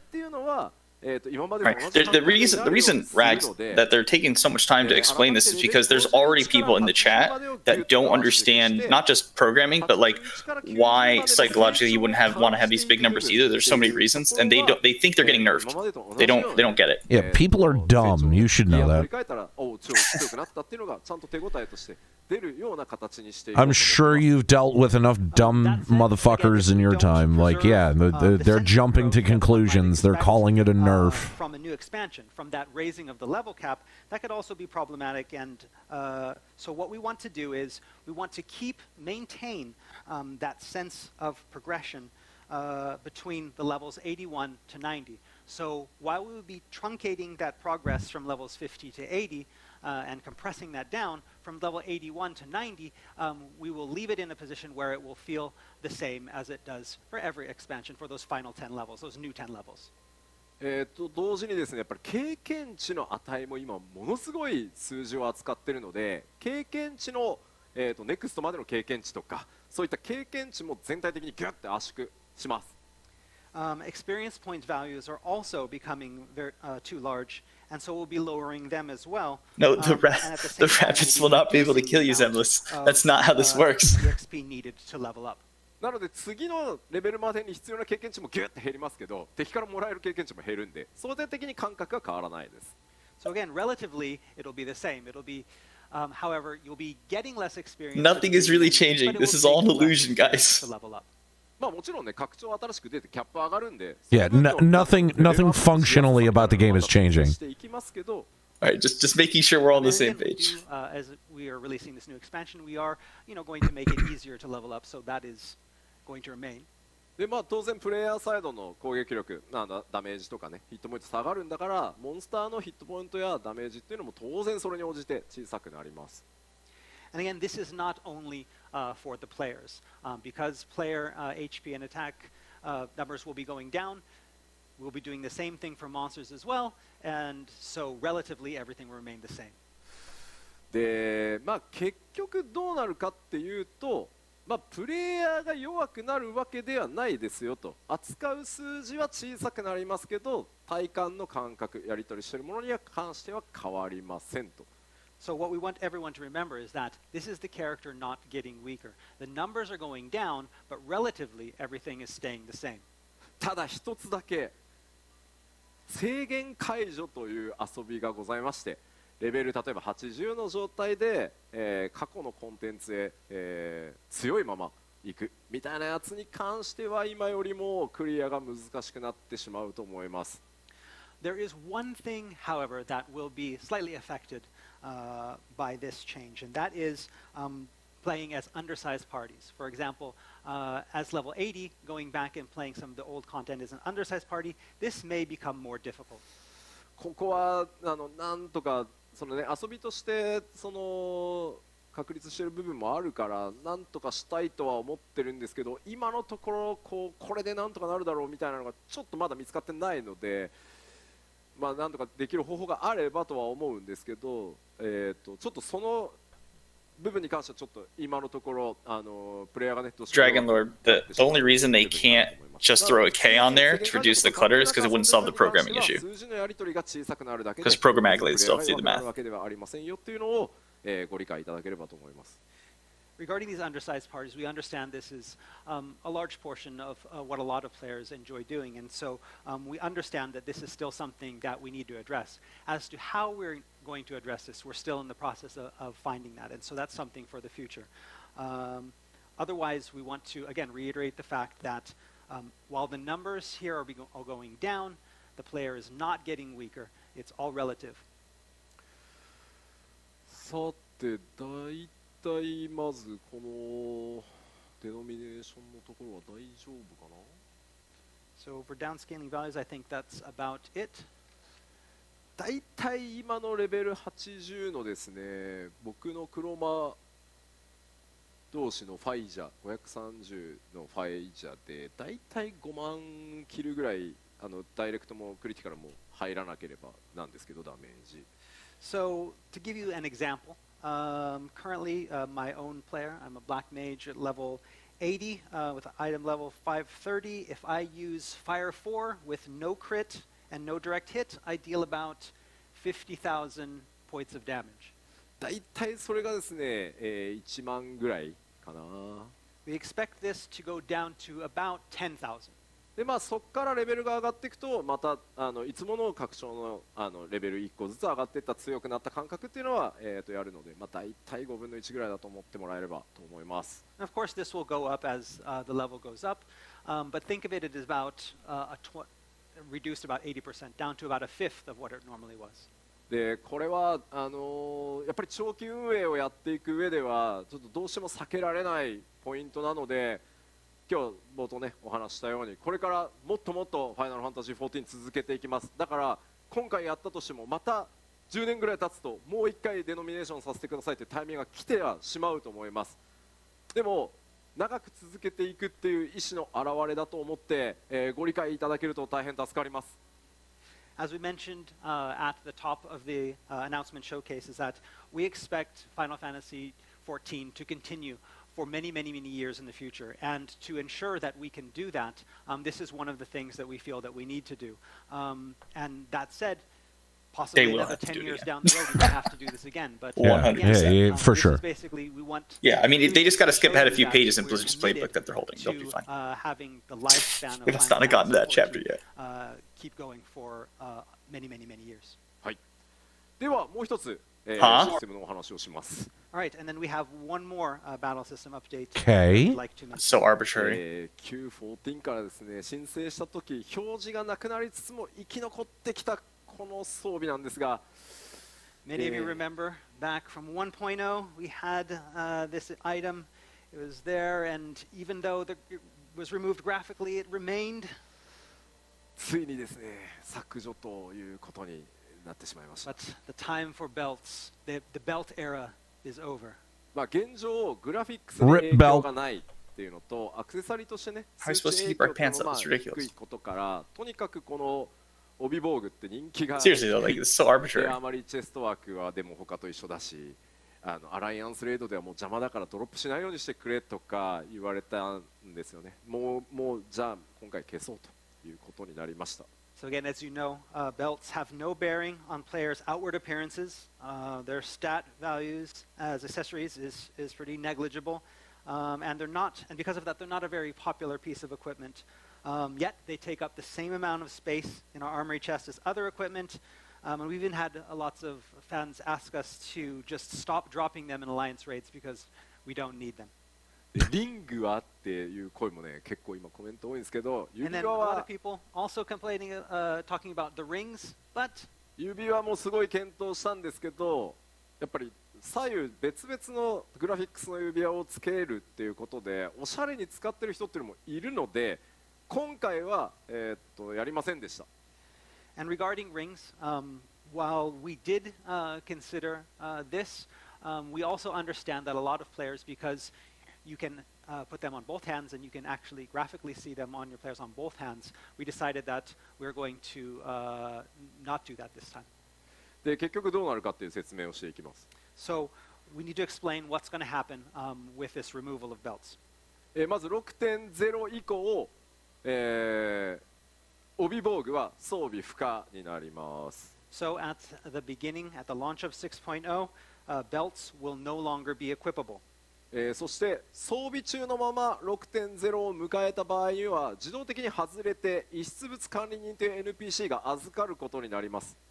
So what happens to any belts that are equipped at the time of that switch over to 6.0? These will automatically be unequipped and moved to a Calamity Salvager. リテーナーが Are they literally just doing this to save on inventory もう space? すべて遺失物管理人に我々移させていただきますので、何かこう無理に急いで準備しなきゃいけないということはないようにさせていただきます。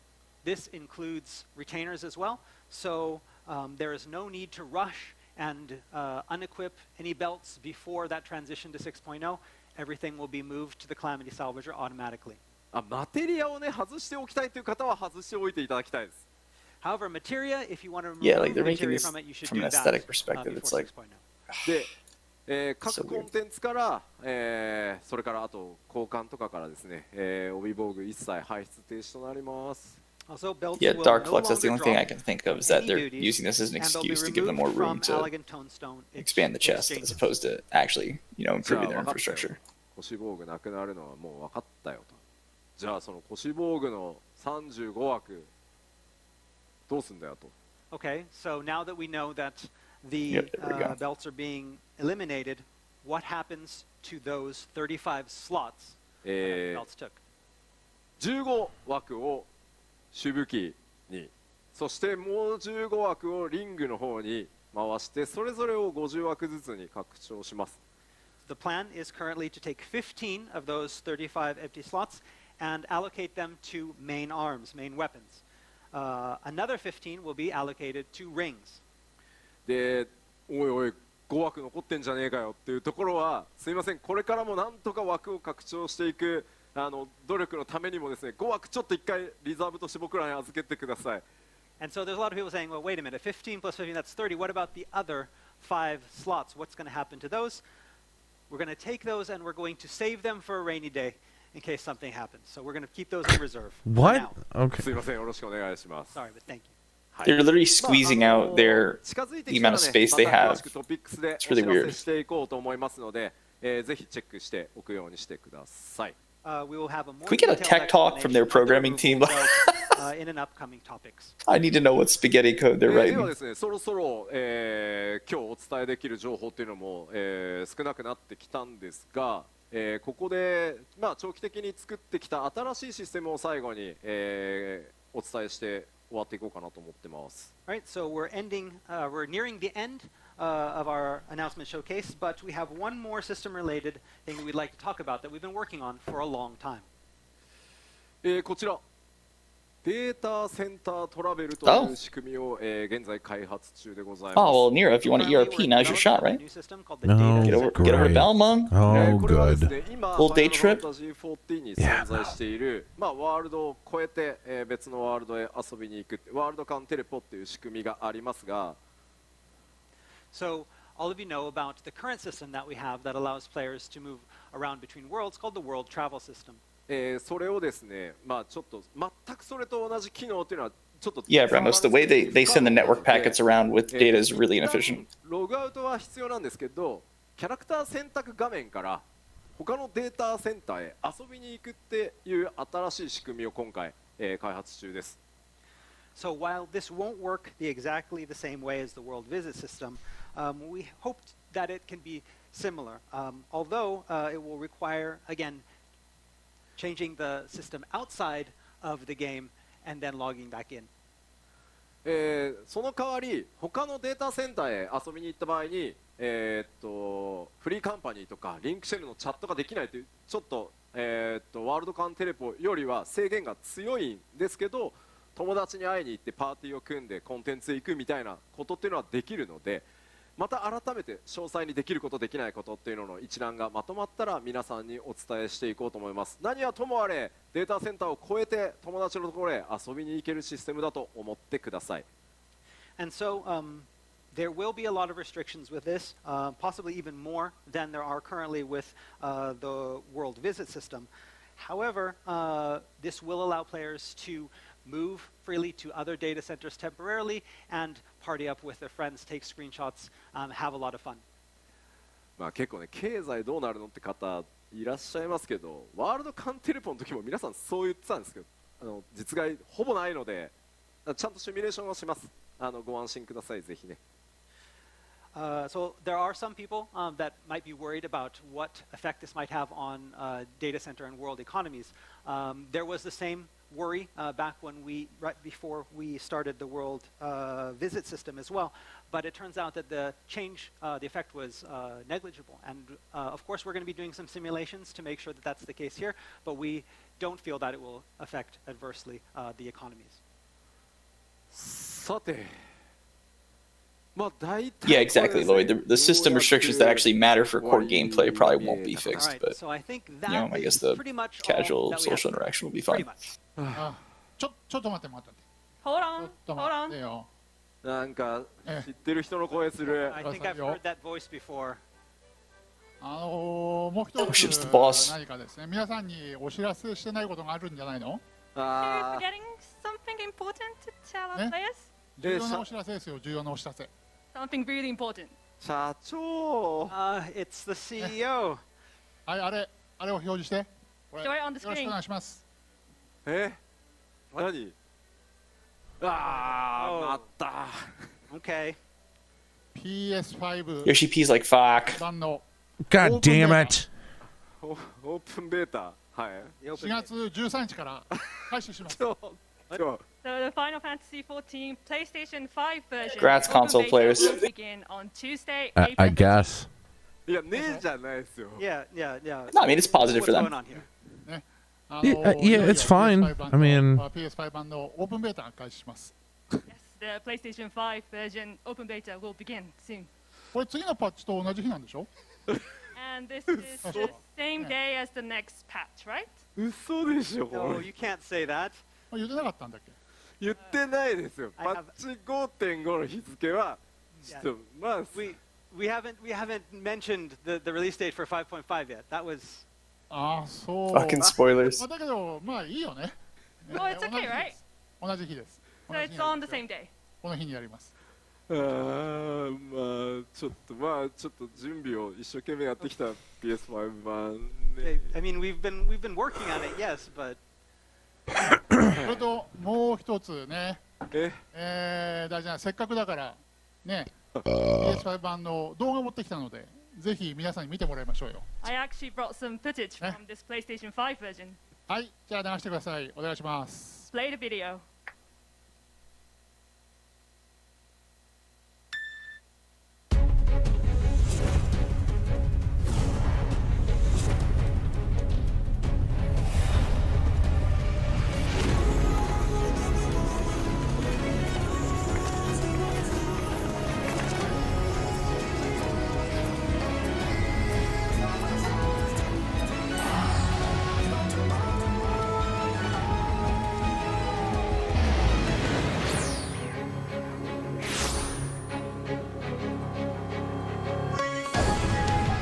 In case any PS4 players are wondering what it's like to play on PC. Yeah, right.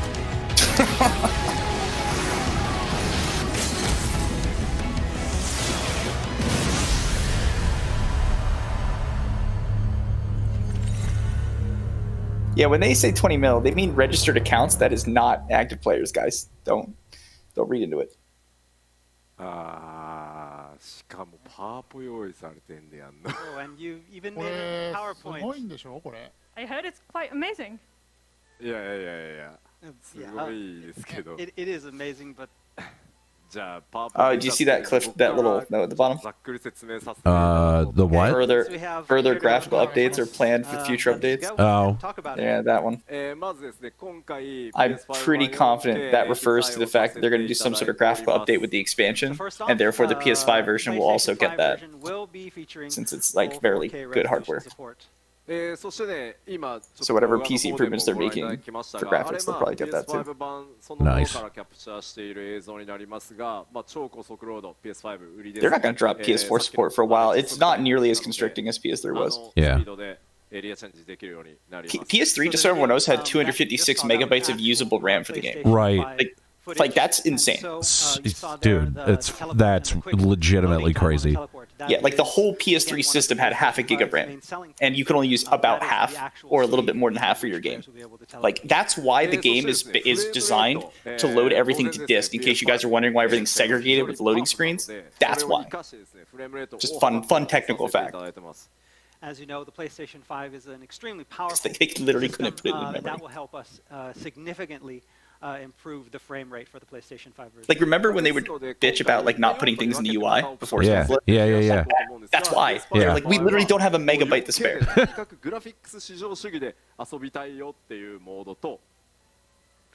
So, I think we'll have at least 4 currently we're years of planning to have PS4, if not more. 2 different modes for the PlayStation 5 version. One mode being the 4K version. I don't think we'll where feel it those for a players while, that want like as a to play bottleneck. Final Fantasy XIV at its most beautiful. まあ 2K とか解像度を下げてもいいからとにかくフレームレート爆速でド安定で遊びたいんだっていう人のモードとこれまあリアルタイムにスイッチできるんで切り替えてYeah, Rags, but not to that And scale. then a second mode that we have planned Not is that much less our full HD 2K mode. That And when I say focuses more 256, I mean that was on after you account for the fact that frame the rate. And players will be OS able was to already go taken into apart, so that was config and 256 for change that in gameplay. real time in the PlayStation 5 version. PS4 版発売された時も覚えてらっしゃ That's る true. 方 They いら did っしゃ have る to move the と思うん dwarf ですが tribes. パッチを当てるたびにですね PS5 バージョンに PS5 ならではの特性を入れたアップデートっていうのも行っていく予定です。 And as we did when we first released our PlayStation 4 version, we plan on continuing to make improvements to the PlayStation 5 version over a series of patches. はい、まあそんな感じです。 So yeah, that's about it. で、お値段は？ And what's the price going to be? お値段これどうなの？じゃあちょっとまあちょっとじゃあ僕から社長に1個お願いがあるんですけどいいですか？ Okay. いいですよ。 So go ahead. I have something to ask of you. Yo, free? 僕としてはちょ Yo, っと free? こうしたいっていうのがあるのでちょっと見ていただきたいです。 Okay, so this is what I want to do, and I want you to take a look at this and see if it's okay. Hell yeah. ファイナルファンタジー14の Congrats, console bros. Wow. プレイ権をお持ちの Hell yeah. 方 That's the right move. は Honestly, yeah. オープンベータがあって At this point in the game's life cycle, yes. Not just that, but I mean even also like consoles or PCs now, they're literally backwards compatible, right? So it's Yeah. like, it makes sense. Yeah. Just don't make you buy it again if it's a backwards compatible game anyway, right? Anyone that has This is awesome. a registered license for the PlayStation 4 version. I don't really play on console, I but want them to you know what? Maybe I'll give it a play shot. the beta version, and once the beta version ends and we begin our official service, They did this to as long PS3 as to you're paying PS4 that only monthly because it fee, was being be able discontinued on to PS3. Correct. upgrade immediately to the PlayStation 5 version. だから簡単に言うと今 PS4 で遊んでる皆さんはそのまま PS5 でも遊べちゃいまあ簡単に言うとまあそういう風にしたいんですけどどうですかね社長 And I want players to be able to, those playing the PS4 version, to be able to basically, move over to that PlayStation 5 version without having to do anything. ああ、それはだけどいいアイデアだね。 Yeah, sounds Meanwhile, like a after the good meeting, idea. what the fuck was that about? 皆さんのためだから It's like, no, that's not okay. What the fuck? What about the money? 太っ腹 Thank you. ね、これもうぜひ、皆さんのために This game almost fucking crashed this company. There is absolutely no way we're gonna give it away for free. よろしくお願いします。 Yes, So we are doing this for our players. Please look forward to the PlayStation 5 version. すごい社長持ち上げる声がすごいですよ。いやこれというわけで今私決済取れましたんで PS4 版のお持ちの方は追加のもう費用なく PS5 版にもうアップグレードしていただけると。Yeah, I don't know if anything came of it because he's been meeting with him every year, like to discuss plans. Right. But nothing came of it yet. But those who have the PS4 version rumor mills are churning. will be able to upgrade to the PS5 version without any charge. なので今 PS4 版の権利をお持ちの方はもう PS5 版の Final Fantasy XIV のパッケージも買っていただかなくて大丈夫です。So those of you with that registered license and the PS4 version will not need to purchase the PlayStation 5 package.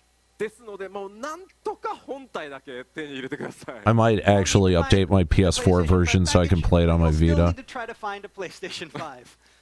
oh yeah, remote play is pretty cool. Yeah. That's like the one thing that I used it a bunch for. I would just be at work, not paying attention to shit, and fucking like And as we mentioned before, farming shit. Continue updates to the PlayStation 5 version, improving Yeah, do you hear about the PS4 to PS5 remote play? That's pretty cool too. Yeah. Like you have a PS4 in one room of the house. You're like playing your PS5 games on that. I mean, it makes sense. You know, if a device as small as the PlayStation TV can do, you know, remote play, there's no reason that a PS4 can't. Exactly. Hello, everyone. This is Yosuke Matsuda from Square-Enix. 今日はファイナルファンタジー14新情報発表会ご視聴いただきありがとうございます。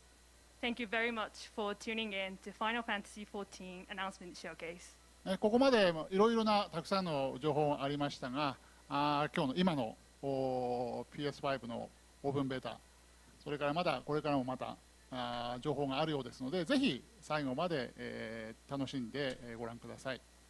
Well, as you saw today, including this PlayStation 5 version, a lot of new information was revealed today. Please enjoy to the very end of this presentation. そして、ファイナルファンタジー14、皆様のおかげで10年ここまでやってこれました。本当にありがとうございます。 And Final Fantasy XIV has managed to continue for 10 long years thanks to you, all the players around the world. そして、吉田が先ほど言いましたように、彼はこれからもファイナルファンタジー14を率いていきます。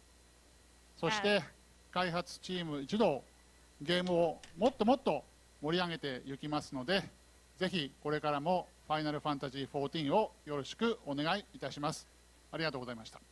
And as Yoshida himself mentioned, he will keep working on this title. He will keep leading this title, and the development team will keep working hard to make more progress in this game. So please look forward to it. はい、スクエアニックス代表取締役社長の松田洋介でした。社長ありがとうございました。はい、ありがとうございました。 Thank you. Yosuke Matsuda, our president and CEO of Square-Enix.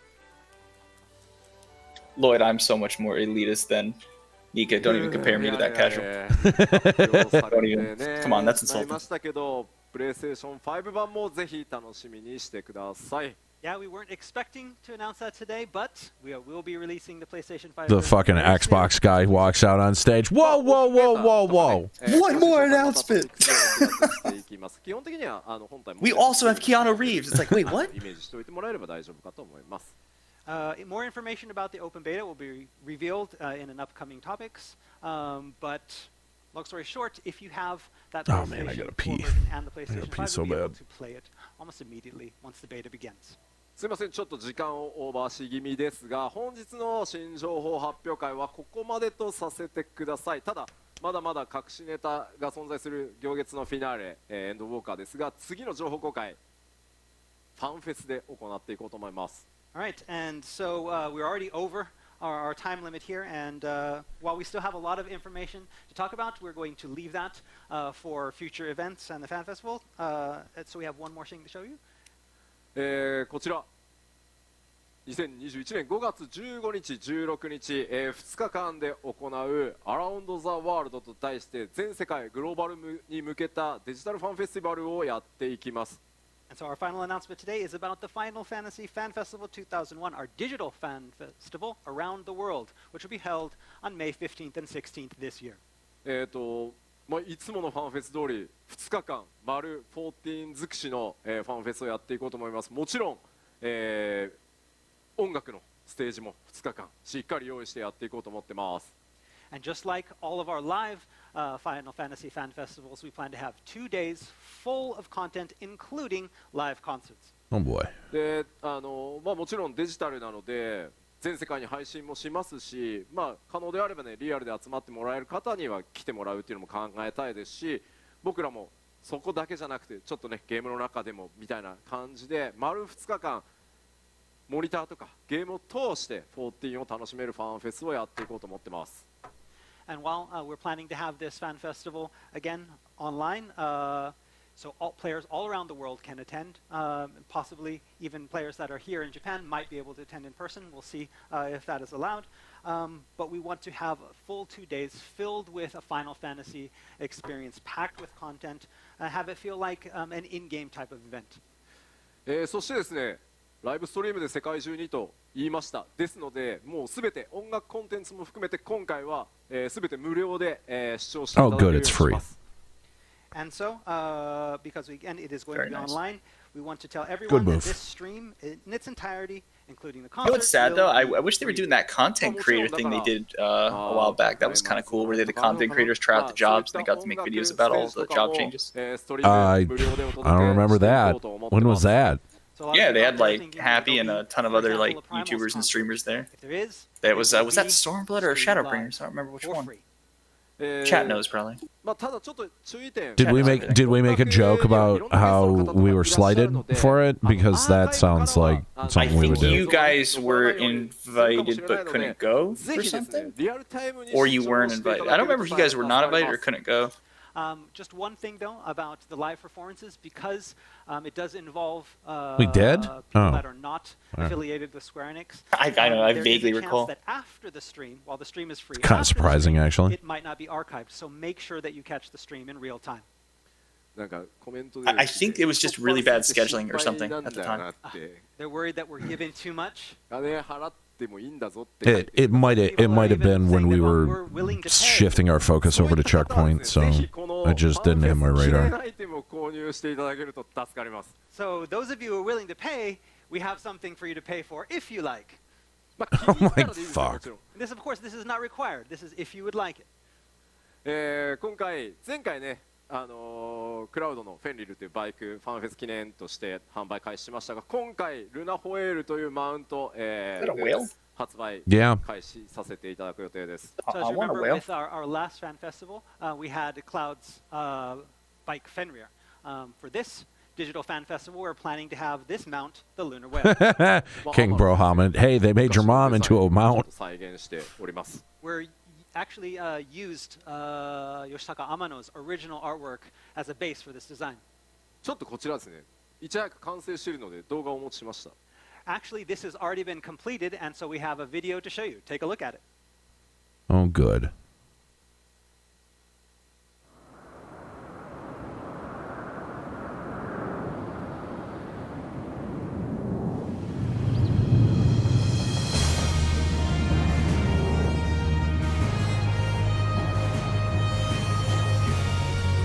Jesus. Just some douche showing off his whale. That's all this is. It's like, check out my whale. And everyone's just like, whoa. This is so unnecessary. Oh god, it's a 7-person mount! Alright, we need it. We gotta invest. Jesus Christ. Nah, we need an LBR. No! No, yes. We what? Yes. No! Yes. It's necessary. This is the dumbest thing I have ever seen. That's why we need it. It's got a jetpack on it. Fuck exactly. off. Exactly. But think about how bad people will feel when you have it in Digo. That's what it's about. Oh my god, that's so stupid. So, as you saw in the video, this is Final Fantasy XIV's first ever 8-person mount. Good fucking Christ. We also have one more type of item available. actually 3. Oh, Jesus, no one cares. Yeah, like minions are okay, but like the little chibi people is kind of weird. Yeah. いろいろ期待できるかなと思うんですが、その4からミニオンとしてエッジ、ローザ、リディアの、ミニオンがファンフェス記念として発売となります。 Although I did think the mini X art was pretty funny, just because the joke that tied in when you showed it to him. Right. The route of Final Fantasy IV, which also took place somewhat on the moon, and to take characters from there and create minions from them. We have Edge, Rosa, and Rydia. でどちらもね、ファンフェスティバル、デジタルファンフェスティバルの開催5月15日から販売スタートの予定 I です。 feel like I need to go finish FF4. I don't think I finished that one. Really? That's Yeah, I didn't finish a lot of the older titles. Like I know the gist of the endings, but I never like sat down and just pushed for it, you know. Yeah. I mean, it's a good game. Regarding the fan festival, we have It's one of my favorites. information to give you, and we plan on doing that. I think in out of the letter from original Producer Live 6, that is I coming up liked, after this I want to say showcase. 3 and 4 the most from what I played back in the day. It's been so long. これで今日お伝えできる内容はすべて出し切りました。 And with that, we are way over our time limit, but I think we're I remember finally not finished, liking 5 much. with today's. Yeah, 5 was mediocre, I think. I mean, it was like one of the most popular ones in Japan, so someone in the chat is going to freak out at me, I'm sure, but yeah. It's yeah, well, Dragon Quest is also popular in Japan, and look how mediocre some of those are. Some of them. 震えてお待ちいただけたらと思います。 With Endwalker, we're finally. I think you're right, though. I think 5 felt a little more like Eidolon and Zodiac. standard fare So, compared to some of the please others. look Sure. forward to it. Maybe I'll sit down and like play through the old ones at some point. Was 5 like job system the sequel to 3's? Because like 3 had like the really good Yes. job system initially. Okay, Yes. I remember that better now. 天野先生、天野義孝先生に書いていただいた今回のエンドウォーカーのイメージイラスト。 And so this cool is art. actually the last thing that we have. Oh, it's Zodiac and Eidolon, I assume. Here's some artwork that we had especially created for us by the master Yoshitaka Amano. まあどちらが善でもどちらが悪でもないと天地、逆にもできるようなデザインでぜひお願いしますというので結構無茶な僕ね注文天野先生にお願いしたんですけど。 So when we went to Amano Sensei to ask him to create this for us, we told him that we wanted something that was, whether you looked at it from the top or the bottom, it would be, you could have a different sort of image, that there is no good, there is no bad, there is no dark, there is no light. Zodiac looks mean. What did you expect? I'm just curious. まあぜひですねこのアートにも仕掛けいろいろあります。 Did you expect him to ストー smile? リークリアした時に見るとまたちょっと印象変わるのかなとも思いますんで。 Yes, he's actually quite an attractive young こ man. れから、進めていこうと思いますのでどうぞ楽しみにお待ち The horns show his In sophistication. this illustration, there's a lot of stuff hidden about the story. You could take a look at it now and speculate. We also would like you to maybe take another look at it after you've completed the story, and it'll take on a different light and show you things that maybe you hadn't seen before. So we really enjoy the art and hope you do too. 改めまして全世界の光の戦士の皆さん本当に長い時間最後までご視聴ありがとうございました。 All right, to all of our warriors of light watching us from around the world, thank you for staying with us for so long. ただしこの後日本時間午後3時から今度はプロデュースされたライブがございますのでそちらでまた後ほどお会いしましょう。 But we're not done yet because in just a couple hours at 3 o'clock Japan Standard Yeah, Time, 2.5 we hours have till there. the letter But from patch Producer announcements, I Live where guess. we talk all about 5.5. はい、 Oh, wow. ありがとうございました。 Jesus. See you then. Yeah, they have a big day. Well, there we go. I think originally they were splitting it and they were doing one from Saturday, but because they canceled the in-person stuff, they just shoved it all together.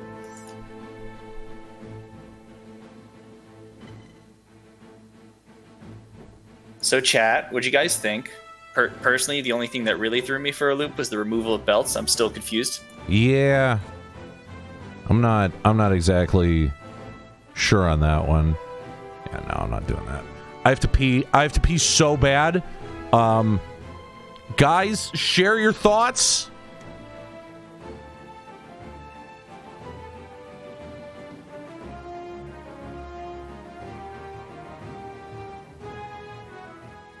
All right. I will be right back. Yep.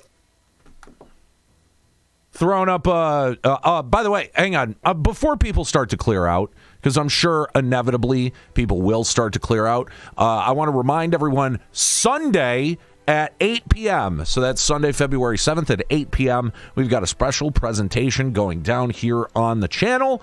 3 guesses what we're talking about, which is why we're probably not going to get into too much analysis. So it would be great if you guys could share some of your thoughts of what you thought of that presentation. In the meantime, I am going to be right back. I am going to run an ad. If you guys don't want to see the ad, consider subscribing to the channel. $4.99 gets that done, or you can use your Bezos bucks, although I guess I can't call it that too much longer. You can use Amazon Prime to sub to the channel. I will be right back. Come on, guys, let's get some Twitch Primes in the chat.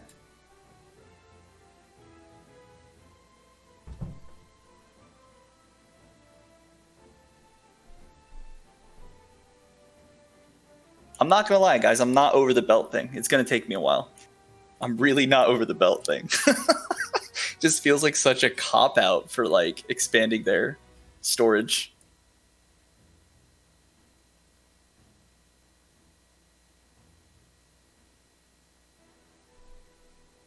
Like, I know they were superfluous from a cosmetic standpoint, but part of the thing I was complaining about earlier about, like, I wish they would improve their, like, gearing system and stats, like, having an extra slot is important for that. Not every slot of gear has to have a cosmetic representation, right?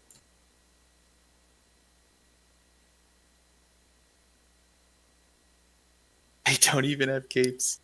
Yeah, dude, how can you be a real hero if you don't have a cape, right, Darkflux?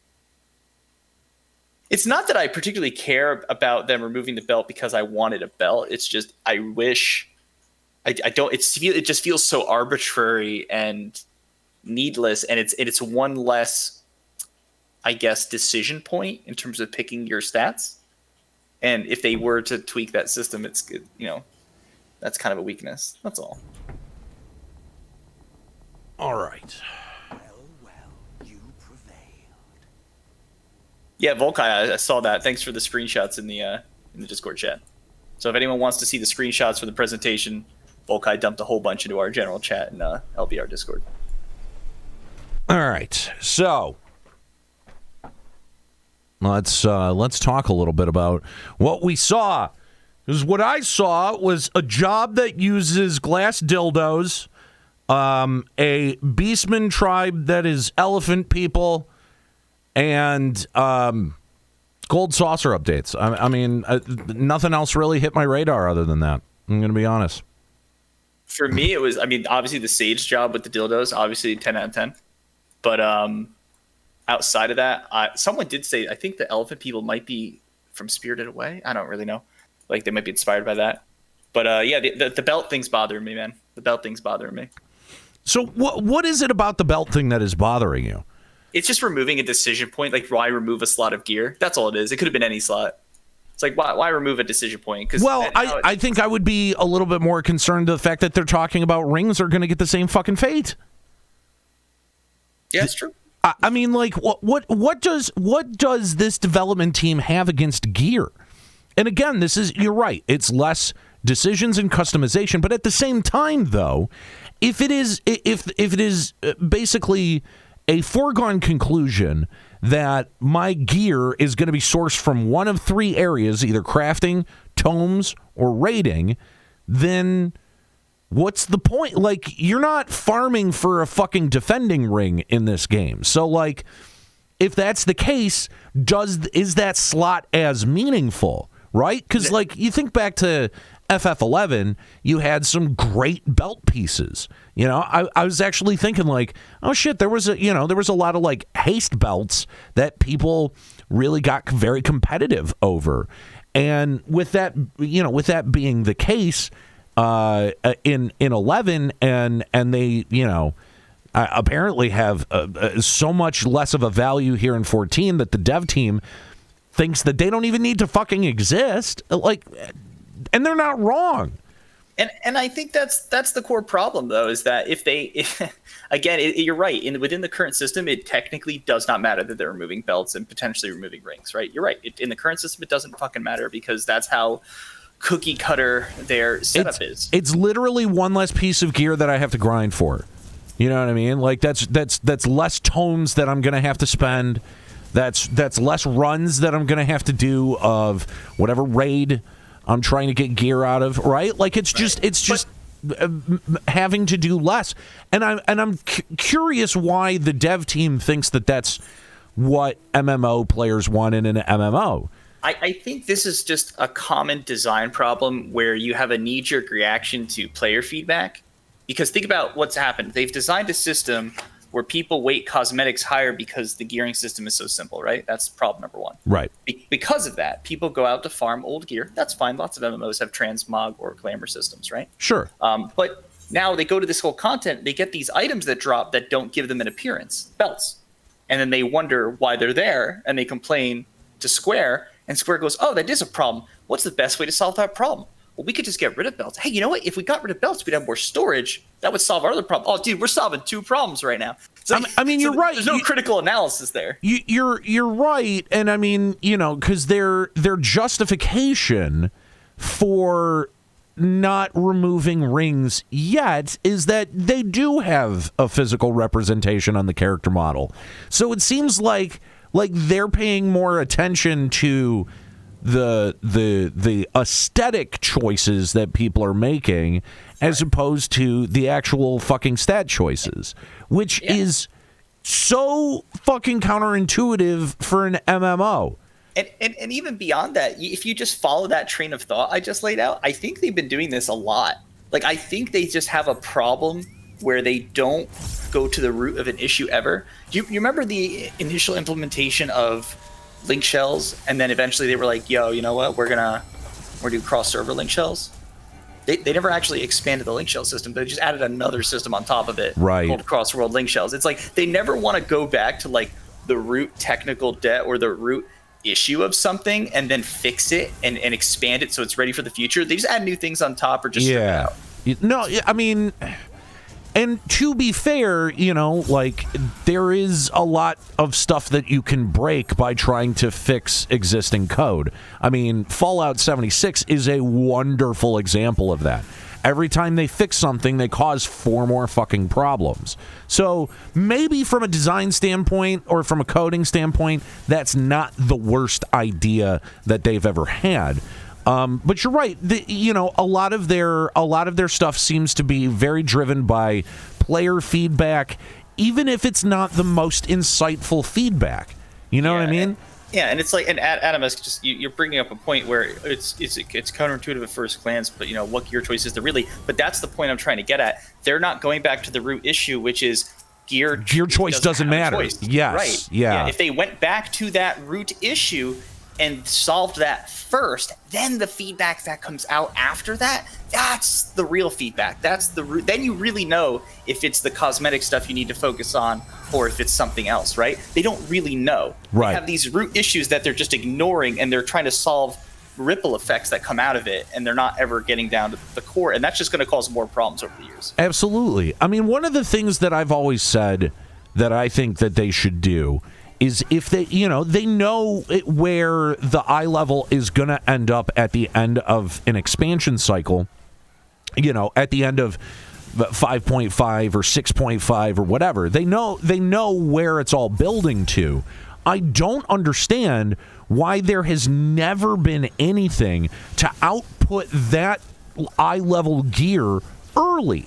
And I think that the only thing that they're afraid of upsetting at this point is like the world first. It can't even be the world first thing. Okay, they don't give a shit. They've admitted that. Well, but if you're world first, you don't have that fucking gear anyway. So like, what are they upset? Like, what are they afraid of upsetting by doing something like that? For me, that at least is a small incentive to continue to grind something that you've already beaten 45 fucking times. Right, Right, and that's what I was kind of, saying before the stream is like, if there was another, slightly more bosses in each of their content or slightly more variety in things, and they had an extra set of gear or two that they could spread those pieces out a bit. That's all they need. It's crazy how much just a little bit of variety can trick players, like in a positive light. I don't know how to say it. It influence players in a way that they will not feel as burnt or repetitive. I mean, eventually they will, but it'll take much longer, right? And that could extend the lifespan of content so much. Sure.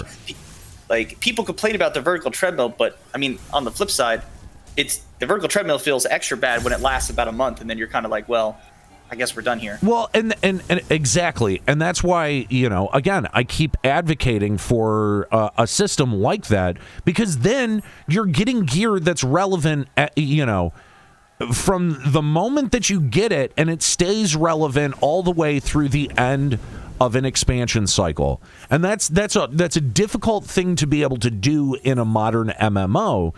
But again, I don't understand if that's where you're building towards anyway, why not? I don't understand what they think it would be upsetting. Even if the gear wasn't relevant for the entire expansion, even if it was only relevant for a tier, the problem is the tier doesn't feel meaningful. Yeah. Here's the thing: in their current system of vertical treadmill, where like the gear gets retired and they have catch-up mechanics to catch back up, right? Even if they kept that system, because let's be honest, WoW and all these other MMOs have that system and they do just fine. Sure. So let's just assume they kept that core philosophy. If they did that and they added variety and additional content to the dungeons and raids per tier to extend the life cycle of the tier, and they increased the challenge on the upper end, they made it like more of a linear scale. Because right now, when you have 4 bosses in their content, the first 2 are like a gimme boss, and the last 2 are actually challenging. There's nothing in the middle. Right. So like if they kind of linear pathed that out a bit more, like made more of a ladder effect of the raid, then what would happen is you would actually feel like when you got a piece of gear, like it was a meaningful progression of your character, and you'd actually spend 2, 3, maybe even 4 months actually like feeling like as you're obtaining these pieces, you're getting stronger, and you have a little bit higher chance of success to get through this ladder you're trying to get through. Right. With so few bosses and so few choices of gear, and half the gear locked behind weekly fucking cap of currency, like there's really no good way to get that point across, so it ends up just falling flat, and you're like, well, what was the point of what I just did? And it just exasperates that vertical progression like burnout effect. Well, and I go back to once again, this was a point that I had made on one of the streams sort of this week leading up to this announcement. Like, what are you expecting from Square-Enix? Like, do you think that they're going to upset their development apple cart now that they've actually hit a good groove and the game has been gaining players? Like, Sometimes companies, when they hit success, because look at the success Shadowbringers had, right? Sometimes they do reinvest into the product and try to like push it even further because they get greedy, right? So I was kind of honestly hoping for a little bit of that, but yeah, but I don't know. I just, especially in the current climate of MMOs, like what are they competing with? Like is it WoW still? Like yeah. I mean, there's 5 big MMOs, and FF14 is the second most popular right now, by far. What are the other 3? The big MMOs right now, by player population and active subscribers, are World of Warcraft, Final Fantasy XIV, Elder Scrolls Online. I think Guild Wars 2 was up there, but it's slowly falling out of that top spot. And then, was it BDO? Was the other one? I think it was BDO. Oh, wow. It's just a little surprising, but there's a commonality among all of those games, and that's the fact that they all sort of treat their player base not as a player base that wants an increasing challenge, but more as a player base that just wants shit given to them.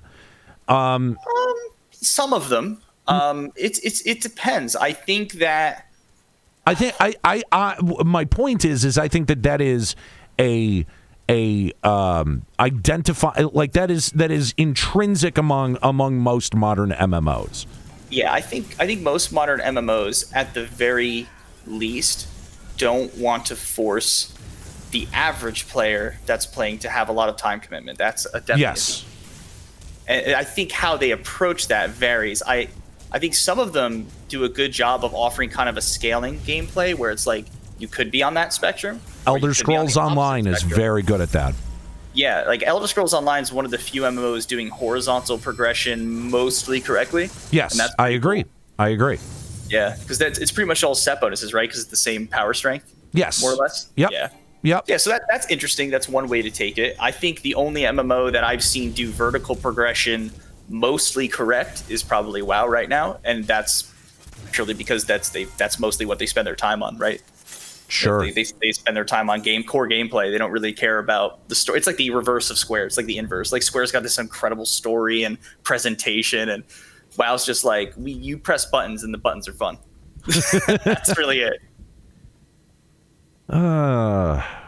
There also seems to be, I've noticed this lately, even with some single player games, I think there's just this trend, and it's been a trend for years, but it's getting more pronounced, where Eastern developers are so focused on presentation, aesthetics, and story, and then Western developers, it seems like they want to design their systems and rules first, and then they build a game around it. Interesting. It's getting really obvious with RPGs. Like if you look at like Western RPGs, like Mass Effect, the Elder Scrolls series, sure, games like that, and then you go look at like Final Fantasy, Dragon Quest, things like that, you can tell that like there's a difference of philosophy there, because in the Japanese games they're like, this is this person's story, let us walk you through it, and that's kind of the main focus. Oh yeah, there's these systems that take place in this combat you do, but the story's the focus here, right? And then when you go into Western games, it's like, here's this really cool gameplay, there's their story, I don't know, go figure it out, but they basically look at this gameplay. And it's like, this seems to be a different emphasis and a different design philosophy coming from each end of the spectrum, which is why. I think a lot of that distinction was drawn back in sort of the Morrowind and sort of Final Fantasy era, as those were sort of the two dominant RPGs. And Bethesda was always much more interested in things like emergent gameplay and, modding, community, the community that's built around that than Square Enix ever was, because they sort of they wanted their games to be very, a very closed system. They were on, consoles only. Very few of them were available on PC, and their architecture was not open to anything like modding or home brewing or anything like that. So, I think that those are two very deep philosophical distinctions, between the game design. Yeah, it's interesting. But I do also like that in the last few years, I'm watching some MMOs especially start to pull from each other's spectrums, which is kind of interesting. Like, I don't know if you know this, but FF14 influenced like the WoW community a lot, because now there's an MSQ. Is there really? Yeah, in the current expansion, Shadowlands, which, by the way, the memes between the FF and WoW Twitter were fantastic 2 months ago. Between the Shadowbringers and Shadowlands. Like, jabbing at each other. But yeah, anyway, so like they added an MSQ campaign system for that, which was definitely inspired. They even have like the little quest marker that looks different. I was like, wow, guys. It's like very inspired from the FF14 stuff. And at the same spectrum, I'm just kind of hoping, since I know Yoshi P is an active player of WoW and other Western games, I'm kind of hoping that he, takes some lessons learned. And I've seen him do it before, but it's so rare and so infrequent. But it'd be nice to watch these games. I don't want them to become copies of each other or anything, but I love seeing influences from one appear in the other occasionally, as long as it's modified, right? But I mean, and that's a good point, and again, I think a lot of players will draw parallels between FF14 and FF11, whether fairly or unfairly so. And I think that there was a big design philosophy difference between the two of those games as well. And I forget who exactly brought this up, but it was someone who was on stream with me the other day, that, it may have been Diamelos actually yesterday when we were doing some Ryzen Jima stuff. That the FF11 design philosophy was really based off of EverQuest. the core of the MMO experience was based off of EverQuest, which is a even older game than Final Fantasy XI. So a lot of the mechanics are, very simple and sort of easy to understand. But with time, they've kind of been given an interesting layer of complexity in the way that such an old game, it still ends up engaging its player base. And I think that there are definitely, and I've said this for a long time, but I still very much believe this, that there's a lot of things that the FF14 development team could learn from. I'm done. Could learn from Final Fantasy XI and take from Final Fantasy XI that I think would be very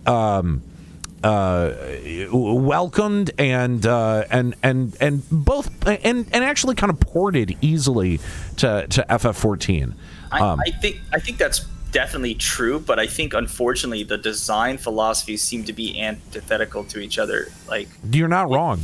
And part of that is just, and again, I'm huge obsession with MMOs. I used to play so many of them. Now I only play a handful, but I used to play way too many. But basically, like, over time, like, you're right, the FF11 team played EverQuest to get inspired on what they wanted to build, and they decided to omit some things like stamina and the need to eat and stuff like that. But other than that, they pretty much made EverQuest with FF Flair, and that's why it was so successful at the time. Sure. I think the Blizzard team did similar. I think they were actually all really high-end EverQuest players who started the team. And I remember reading a documentary about that as well, which was pretty funny. And in fact, I think they got in trouble because people found their old posts in EverQuest forums. Like, really? People, oh yeah, like that's why there's all these memes about a guy named Tiggles, because he was like a high-end EverQuest player, and he's also one of the lead designers in the Vanilla WoW. So it's just really funny that people found their old posts years later and like fucked with them and like sent them it on Twitter, like, hey, was this you? And they're like, oh shit, it's still there. Tiggle is, if I'm not mistaken, Papa Jeff from the Overwatch team. Exactly. Yeah. That is Papa Jeff. Yeah. Yeah, they found his old forum posts on EQ, and he's like, look, we were all angry at some point, and Papa Jeff was a funny guy. But yeah, it's interesting. I'm sure someone will dig up recordings of Limit Break Radio to be like, what the fuck? And I'll be like, I was an angry guy. What do you want? Yeah, it's a little salty. No, yeah, right, yeah. But yeah, basically. Yeah, basically both. It's funny because both a lot of the modern games, they took things from EQ, right? EQ took a lot of things from Ultima, and like everything's just kind of branched off those original starting points. But there was this shift that happened in 2004 with WoW, EverQuest 2, and like one or two other games that came out just before them, and it was this shift into a philosophy of reward versus punishment. Yes. Where like you don't need to be punished if you do wrong, because the punishment is you didn't get the reward, and that just became the predominant philosophy, which I still think support. Mostly that should be the philosophy for most things, but if you don't do it, you don't get the shit. Yeah, no, that makes perfect sense. Right.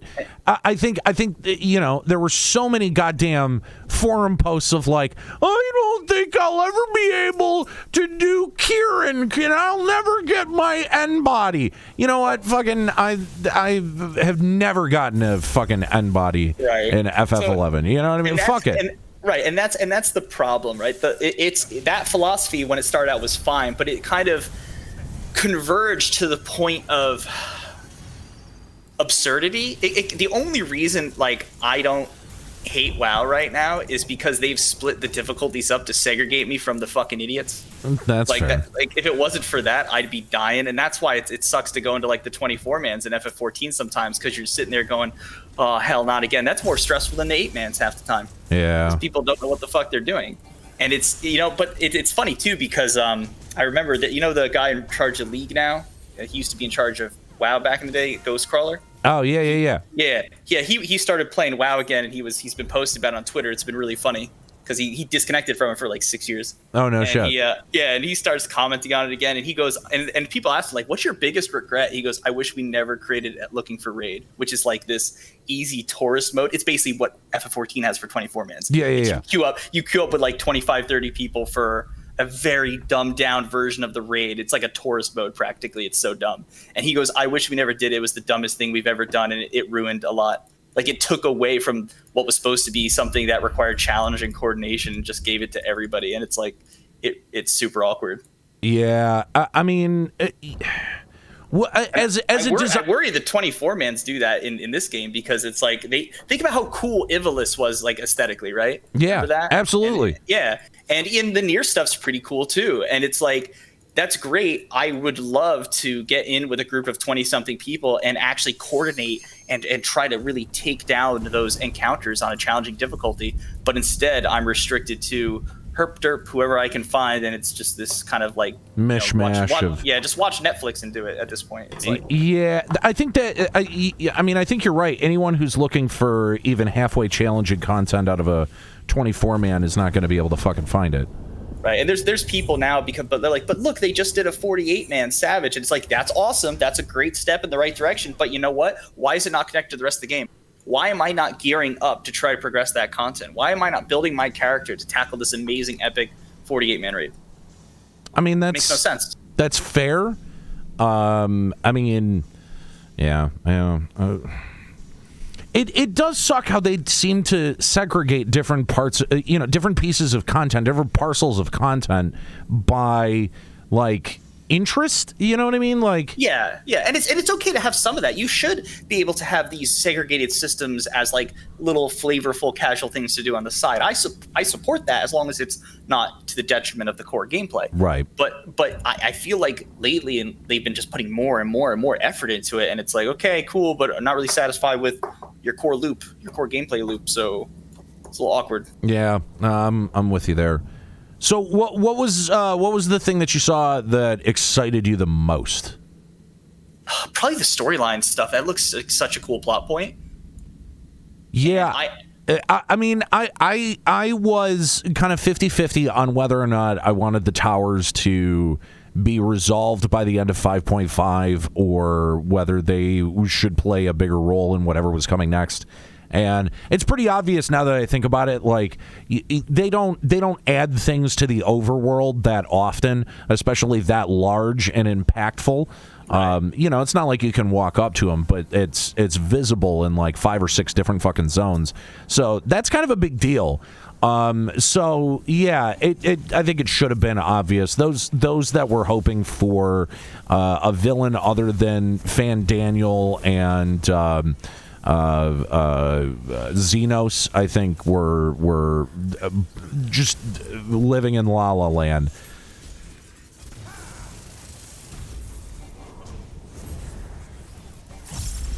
Yeah, definitely. It's I gotta be honest, I'm actually still excited for the Sage. I like that they're fixing the core problem of the healers where one of them was always irrelevant. I think this can solve that. It's not the best solution in my mind, but it's a solution, so I'll take it.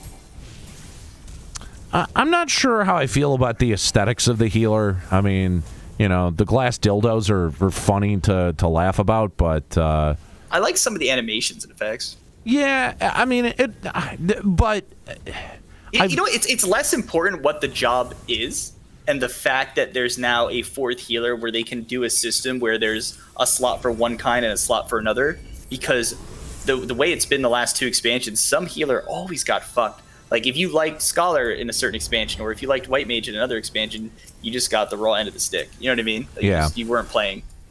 And that, I felt bad. I always felt bad for, like, this guy Mim, who I raided with for a while. I think him and this other guy, Callie, they always got screwed over. They had to play, like, specific healers because just the way the balance worked out. Yeah, I mean, I think as a designer, you do, in general, want your player base to be able to really kind of viably take anything into almost every fight. But as you add jobs, I think that becomes less and less feasible. Although, and we've identified this before, that many of the jobs kind of fundamentally operate in the same manner, right? Yeah. So, the way that a monk and a dragoon play are they're both positionals. Yeah, right? their feet, they're almost inches apart as opposed to miles apart, right? Like, especially after that monk nerf. And especially when you compare it to a game like Final Fantasy XI, whose jobs are very much unique and distinct, but are also very kind of situational. Weren't a lot of the melee jobs, though, just playing devil's advocate, weren't a lot of the melee jobs in 11 kind of samey because of the way the weapon skill system worked?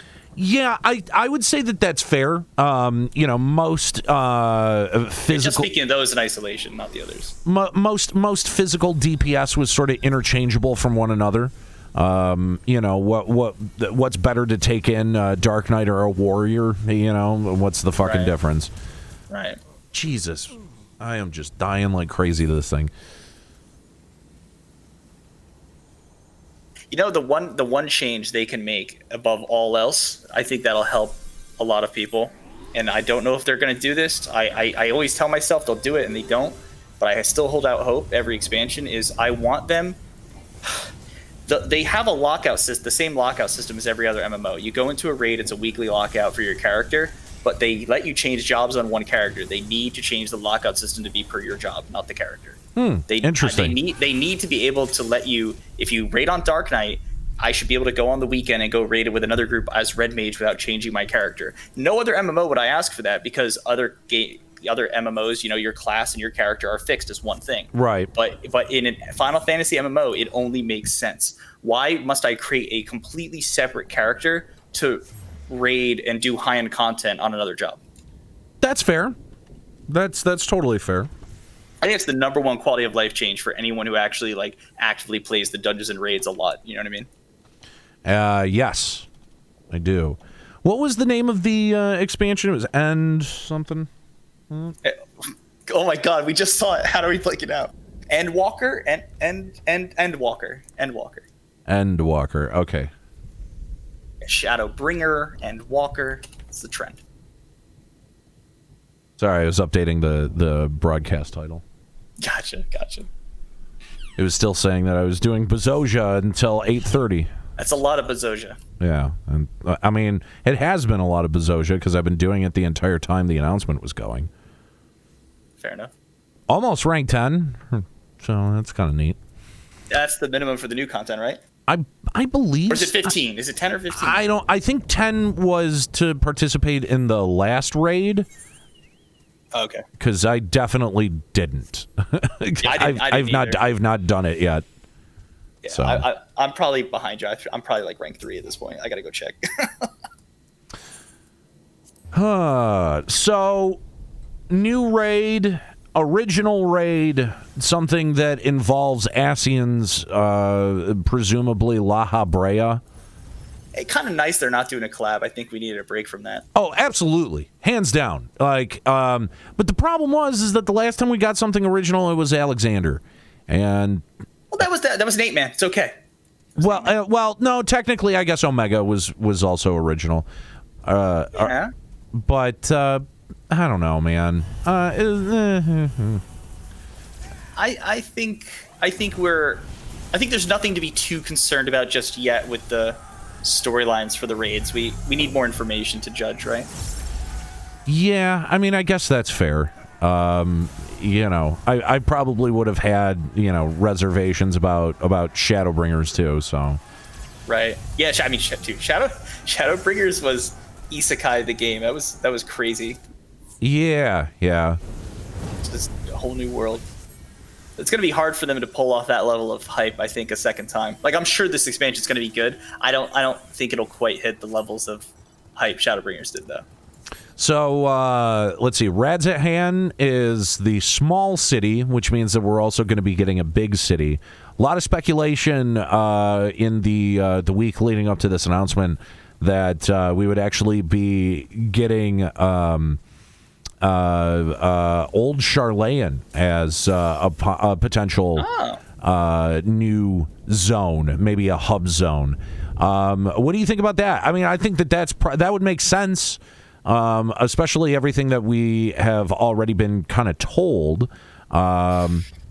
Well, I mean, again, it's either that or there's some sort of Garlean base on the moon featuring GameStop at AMC. So it's either.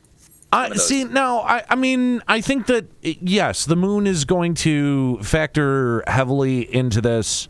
The question is, are there zones there? Well, like, how, to what extent are we going, right? I think that's valid. I hope that there is, if there's zones, it better be one zone and that's it. Like, that better be the fucking, like, the big fucking reveal, like we got with, the city? Yeah, I can't remember the name of the city, but yeah, that's exactly what I was thinking. I mean, that seems likely, to be honest. Yeah. So there's also the Garlean Empire, Garlemald. We're finally going to get to go to Garlemald, but it's all fucked up and destroyed. Yeah, we took too long. Are they is this Tavnasia 2.0? Oh, like that was the Under Goblin City, right? No, Tavnasia was the city that was featured in the opening of FF11 that we eventually went to in COP, but we went to the Safehold and not the actual city. And still to this day, we've never actually been to the fucking city. Oh man, I mean, it might be like they only give us a taste of it and not like the full blown thing. Especially because they could use the excuse now where like, oh, it was war torn, you know. Yeah, I think that's going to be kind of disappointing. Not going to lie there. Yeah, a little bit.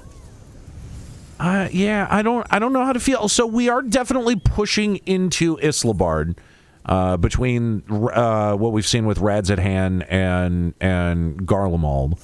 The question is like how much though of that map is going to get uncovered? How much of that Islabard portion of the peninsula? Not peninsula, but the landmass that is covered up by clouds. How much of that is going to end up being revealed? It's going to depend on their ratio of moon to Eorzea. I think that's what it's going to come down to. You know, they'll show more if they decide they want to keep most of the expansion grounded. It's hard without more story details to speculate where the zones will be. Yeah. The bastards teased so much that everything was like so little. I was expecting a little bit more. I was honestly expecting more as well. You know, it occurs to me though that when we got the Shadowbringers announcement though, how long did it take to figure out that we were going to that what we were seeing was not in Eorzea? Well, what they did was, I mean, I think we knew pretty early because they hinted at it in the NA FanFest, right? They gave it a hint and then they actually revealed. I thought they hinted at it. You have to. You're going to have to forgive me because that was like my final outing with Final Fantasy XIV, and basically everything that got announced just washed over me, and I drank all the information away at the and then couldn't bring myself to care for the rest of the weekend. I think they showed the trailer, and when they showed the trailer, they teased that we were going somewhere different, and I could have sworn that they said we were going to the first, and yeah, because we knew we were going to the first before the final patch happened. Okay. So we had already known that that's where the final patch was going to end, like with us going to the first or getting ready to go to the first. So it had to have been either the first or second FanFest they announced it, because we didn't know.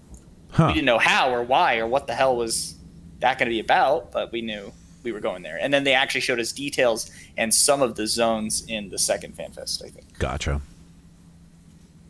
But yeah, I was also like half checked out, you know, at the end of Stormblood as well, because that's when I stopped regularly raiding in 14. And I mean, when I came back, I hadn't finished the 4.5 content. Like I hadn't even started it. I did it. But at that time, it's basically all I did with 14 was log on, do the patch, the story content, log off. Yeah. Wait 3 months. I mean, I definitely feel like that this game definitely has a subscription cancellation in its future. You know, like while I'm waiting for 6.0, I don't think I'm going to be logging into FF14 a whole lot. Yeah, like unless they add something really engaging in 5.5, which I doubt, but I guess we'll find out in a few hours. But unless they add something really engaging, it's definitely going to be hard to justify subscription after the 5.5 patch or whatever the end of the story is. Yeah, that's exactly what I'm thinking. Interesting stuff, though. I think that there's some stuff to be legitimately excited about. Interesting that they were fighting a like the Shadow Dragon thing from FF11. Yeah, I picked up on that too. I was like, that's neat. Yeah. Nice little callback. I legitimately do hope that, like, in 2 years' time when we get 7.0's announcement, that it has something to do with Final Fantasy XI. You're going to the other continents on the other side of the globe. We didn't show it to you yet. It's Vanadale. I mean, it's not like they haven't talked about it. Like, it's definitely in the cards. But unfortunately, Tavnasia is still closed. Yeah, Tavnasia is just non-existent. They're like, Tavnasia, what's that? It's an alternate version of Vanadale where it doesn't even fucking exist. The mobile remaster died so this could live. They will never ever pay that off just to piss me off. It's really and I never really cared about it until I realized that they were just never gonna do it, and I'm like, that's so weird. I remember, I think vaguely in COP them really hyping that place up, and just nothing really came of it. Yeah, and it's a hole in the ground. Woo, great. I mean, we don't actually get to see the city. Fuck you. It's in the opening, the vanilla opening. That's sir, there were time constraints. No. It's the design philosophy of fuck you. That's why. You don't get to go to Tavnasia. Why? Well, because fuck you. That's why. Kind of wish more MMO developers would have that. As we sit here and complain about all of the things that we're not getting with 14. Exactly. Not hypocritical at all. Yeah, no, not at all. No, that'd be weird. By the way, guys, again, I'm going to remind you to be here Sunday, February 7th. 8 p.m. is the start time. We're going to dig a little bit more meaningfully into all of this. May even end up taking your calls. Maybe. We'll see. Yeah, we'll see what we feel. Yeah. Kind of playing it by ear. Yeah, not Lloyd's, though. Not taking Lloyd's call. Tanaka strikes. Yeah. They should put a rare spawn like a hunt named Tanaka in the game. That would be awesome. Nice little ode. And he just wrecks everything. Yeah, they purposely leave him broken for a week. They're like, I don't know what's happening. We're working on it, guys. He's this game's absolute virtue. Oh, man.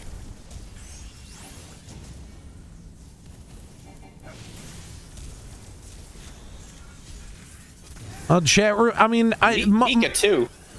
Most of everything that I've seen has been excitement and positivity.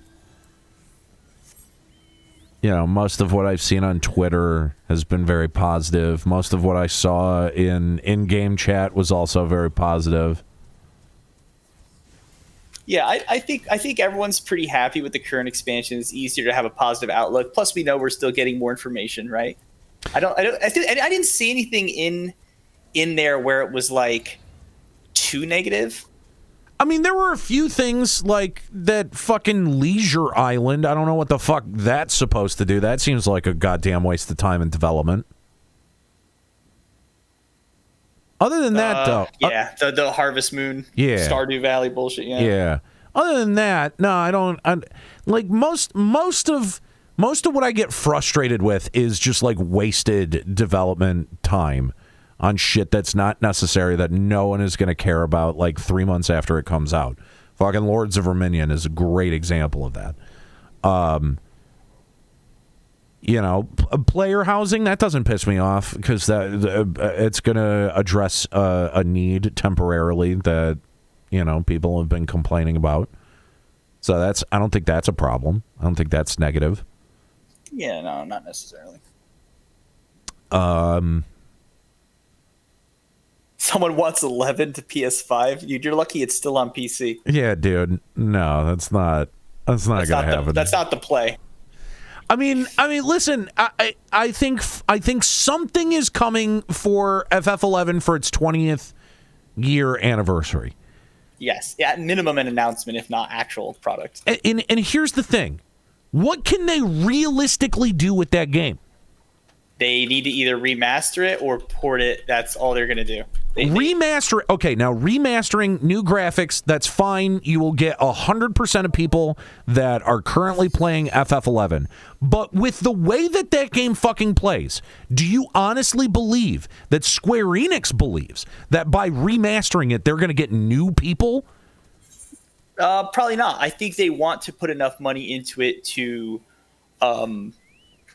keep the subscribers they have, at least, because I think that they made an announcement a year ago that there were way more people playing than they thought, and that's why they didn't turn it off. That's why they actually keep it updating. And that's fine, but is it making enough money to justify creating a team to remaster it? I mean, it's gonna doubtful. That's the thing. It's gonna take a lot of money to remaster a game of that size. I think that's what they were going for with the mobile remaster, and it was going to be I'm gonna have to play out differently, because if they do remaster it, to your point, in order to make enough money, some things have to change. Some things have to change. But what? Like what? Most likely a reduction in requiring other play. They need like an expanded trust system or something that's a little easier to get into. Something where, like, if you can't get a group with another player, you're not SOL. I would actually say that where they're at is in a pretty good spot between overpowering the player and with the trust and the AI around the trust. But to be able to justify the expenditure that a remaster project would cost, you would have to bring in new players. You would not just be able to rely on people who played the game 15 years ago or who are still playing it now. Like that potential pool of players is still very small. Small enough to not be able to justify the time and money it would take to be able to do it. And I think you're right. Like with the mobile version, I think that they were trying to split the difference and still have, original 11, but have something else that has the name of Vana'diel on it to try to get some of that nostalgia factor back. Right. So the question is, like, now that they presumably don't have that mobile project coming, unless that's something to announce, since you can notice when the mobile project got canceled, they also started updating 11 with new story content. Yeah. Not much, but little bits, right? Yeah. So maybe they're going to slightly increase the budget and add one or two people to the team and try to like keep it going and hype it up a bit more. Get a few more subscribers in. They can trick some 14 players into playing it, right? I mean that, I don't know. I don't think it's very practical, but they got to do something. They can't leave it in the state it's in. Yeah. I think one of, and I'm a little bit more aware of this just because I recently came back to 11 and has been playing it quite a bit. Is one of the key problems of that game is that even for someone who played that game for like 12 fucking years almost uninterrupted, I came back and it took me 3 weeks to be able to figure out just the most basic shit. And I still, like, there's so much shit. There's just so much stuff that, like, and there's content that no one touches. No one. Fucking, there was just, I literally just this morning saw a fucking Reddit thread that was like, what's the most obscure piece of 11 content? And somebody was like, Evoliths. And do you remember Evoliths? No, nobody does. Nobody did it when it was new content. So, like, again, it's not just the process of porting over all the graphics. It's also it's changing the systems. Yeah, the systems have to be altered. And how do you do that without alienating and pissing off the very devoted little fan base that exists around it that's still able to milk money out of it? At the end of the day, it's going to come down to whether they feel having a numbered FF title always available to people and up to date and alive is worth it versus the amount of money they'd have to put in. At some point, they're going to have to give up this Ghost. At some point, like at what point does it, And I get it, like it. Yes, it still generates some amount of money, and any amount of money that FF11 is generating at this point is surprising. But yeah, like at what point do you just let it go? I mean, we're coming up on 20 fucking years, man. Yeah, I mean, for me that was like 10 years back, but Yeah. The fucking adventuring fellow that still exists in FF11. Trusts didn't even overwrite that shit. You can still do that. Oh wow, I remember that actually. I remember my fellow. Dude. Fucking Eco Warrior, as Flamey said in the chat. I don't think I even did Eco Warrior when I was new to the game. Escort quests. Pancration, Chocobo raising, Garrison. Dude, there's so many of these fucking systems that exist. I remember Garrison. Moblin Maze Mongers. Who's doing fucking Moblin Maze Mongers? Just start a stream tomorrow. Moblin Maze Mongers 2021. Get in here. Expeditionary Forces, SCCNMs. I don't even know what the fuck that is. Or SCNMs. That makes sense. Yeah. I remember BCNMs. The Burning Circles. Ballista. Oh, I remember Ballista. That was when they thought they knew what PvP was and realized they didn't. Monstrosity. No idea. What the I don't even know. Had so many experimental content that they just dropped. Chocobo digging. I mean, you know what I mean? Fuck, I actually do remember that one. It's insane the amount of actual content that exists in that game. Absolute crazy. Mog Garden. There's another great example. Oh no, that's what's coming in 14 now. We got Mog Garden. Great. It's back, guys. It's back. You can grow some plants. Oh, good. Oh, good. And then you can get visited. You can invite now from, you can have people from Balmung visit you in your farm for some farming. Hot farming action. Don't say that. Don't say that because they're gonna take you seriously, and then we're gonna have fucking Harvest Moon FF14 in self-insert slash fiction. Oh my god! And it's gonna make me want to stab my eyeballs out of my head. It's actually where Jeffster went. He went out to retire on the farm, guys. That's pretty nuts now. He's him and Tom Nook. They got a place. He would do that. Can we get a Tom Nook Juxta fanfic? Can we get? Ugh, can we not? I am personally requesting that we never get that.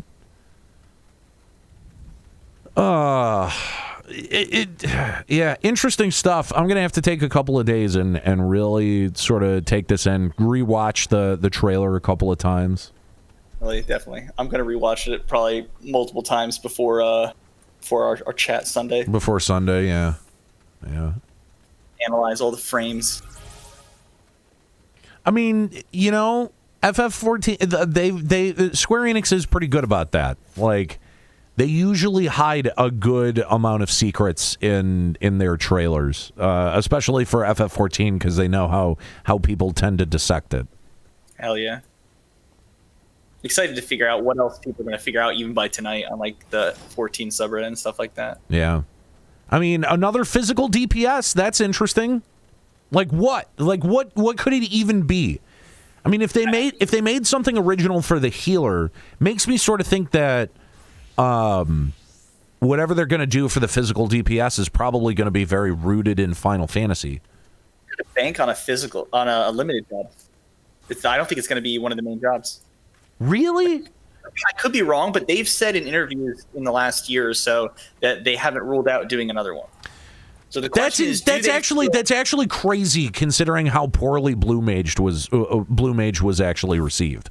It now has like this cult fan base though. That's the problem. It or not problem, but that's the reality of the situation. Like it does have a dedicated set of players now that play it. Like people actually really look forward to it. Honestly, when it first came out, I did enjoy collecting all the abilities or most of them. But it does wear on you after that because you're kind of like, oh, well, I guess I'm done. But yeah, I don't know, man. I personally, I wish it wasn't limited, but I kind of get why they did it. I still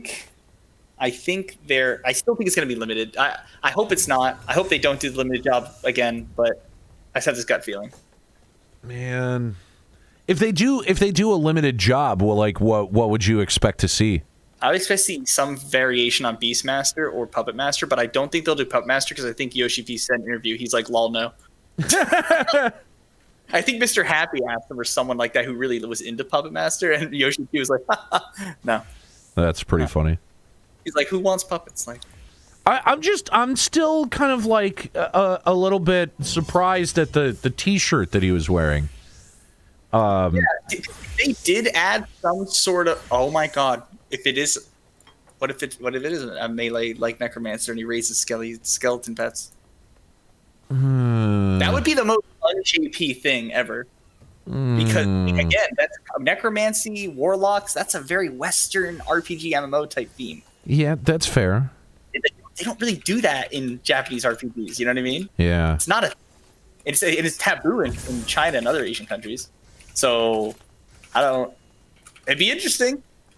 OKRD asking, do I know Spicy Ryan from 11? No, I don't. He was mild Ryan. I just don't. Oh man. The reference to the Sex Pistols movie is throwing me through a loop. Yeah, it's kind of hard because I mean, some of his shirts have been really, really niche references. Yeah, like remember the whole Sam Raimi thing? Yeah, I do. I was laughing at Reddit at the time. I was like, I think you guys are going a little too deep on this one, and then it turned out to be real, and I was like, that's fucking weird. So who knows? What was that a reveal for? It was like a weird. It was a weird tie-in with Spider-Man because the director's Sam Raimi, which sounds like samurai. It was a whole. Oh right, yeah, you're right. And I was laughing at the time. I was like, "There's no way that's it." And then they're like, "Oh fuck, that was it." At least the Gunblade one you could kind of read into. That wasn't too hard. Yeah, I just don't remember. I mean, okay, let's see. The Filth and the Fury is a British rockumentary film directed by Julian Temple. Follows the story of punk rock pioneers Sex Pistols as they rose from their humble beginnings in London's Shepherd Bush. Just the themes of raising something, like, just makes me feel like maybe I'm just reading. Maybe I just want it to be necromancy too badly. Let's see. It's considered a continuation of Temple's first documentary, which centered on the band called The Great Rock and Roll Swindle, but acts as an opportunity for the surviving members of the group to tell their side of the story. It's interesting. I've actually not seen this. I've seen The Great Rock and Roll Swindle. I grew up watching that like fucking crazy. Well, I guess you better watch it before Sunday, because how else are we going to figure it out? We got to crack the code, man. I mean, it came out in 2000, but I think at that point, maybe you know what? I take it back. Maybe I have seen this. I just didn't realize it was made by the same fucking guy. That's cool. That's fucking interesting. I mean, it could be a variety of things. It could be referencing something in the film. It could be literally the fact that there was a skeleton on it. The only thing we know for sure is that it is a physical melee. Right. It's the only confirmed fact. Which I still think is weird, because don't we only have 2 physical range? Machinist and Bard. Yeah. Yeah. So I thought shoring that up a little, you know? Yeah, but like, what other weapon? I mean, you've got gun and bow, kind of. Oh wait, we have Dancer. I'm an idiot. Oh yeah. I'm an idiot. Fuck me. It's really the filth and the fury thing has really thrown me through a loop because I mean they went really far out of the way to like point out that he changed his shirt. What was the image that was beneath the no comment shirt? I couldn't tell, honestly. It was too obscured. But I felt like that was just no comment, you know what I mean? And then yeah, I mean, it would have, but like then he changed his fucking shirt. I mean, there's. I feel like he was doing that because he made a comment in the last interview because someone asked him what shirt he's gonna wear. He goes, "Why are everyone so concerned about that?" Oh, maybe. I don't know. Like that was just him giving, flipping everyone off. CC Decibels is getting deep, man. Julian Temple Knight. Julian equals Jewel Knight. Oh my god. How many characters in that name? I mean, honestly, like literally before I started this stream, I was watching a YouTube video from a guy who was like breaking down The Shining, and I can't tell if he's just infinitely smarter than I am or if he's suffering from fucking, I can't even remember what it's called, something or other. It's where you fucking see patterns in everything. Apoptosis or something? Hang on. I posted about it earlier. Apophenia.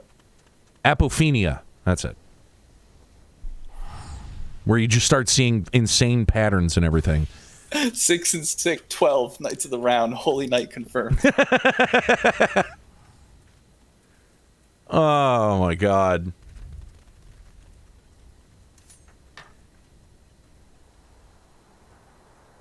Yeah, man, this is definitely interesting. Lots of stuff to think about.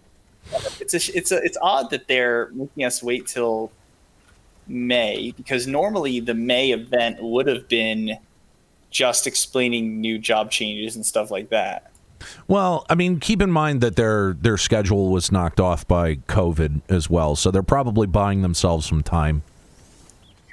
Yeah, like I doubt we're definitely not getting a standard. What was the standard release? July usually. Yeah, I mean they already said fall, so. Oh, did they say fall? Okay. Yeah, they said fall. Yeah.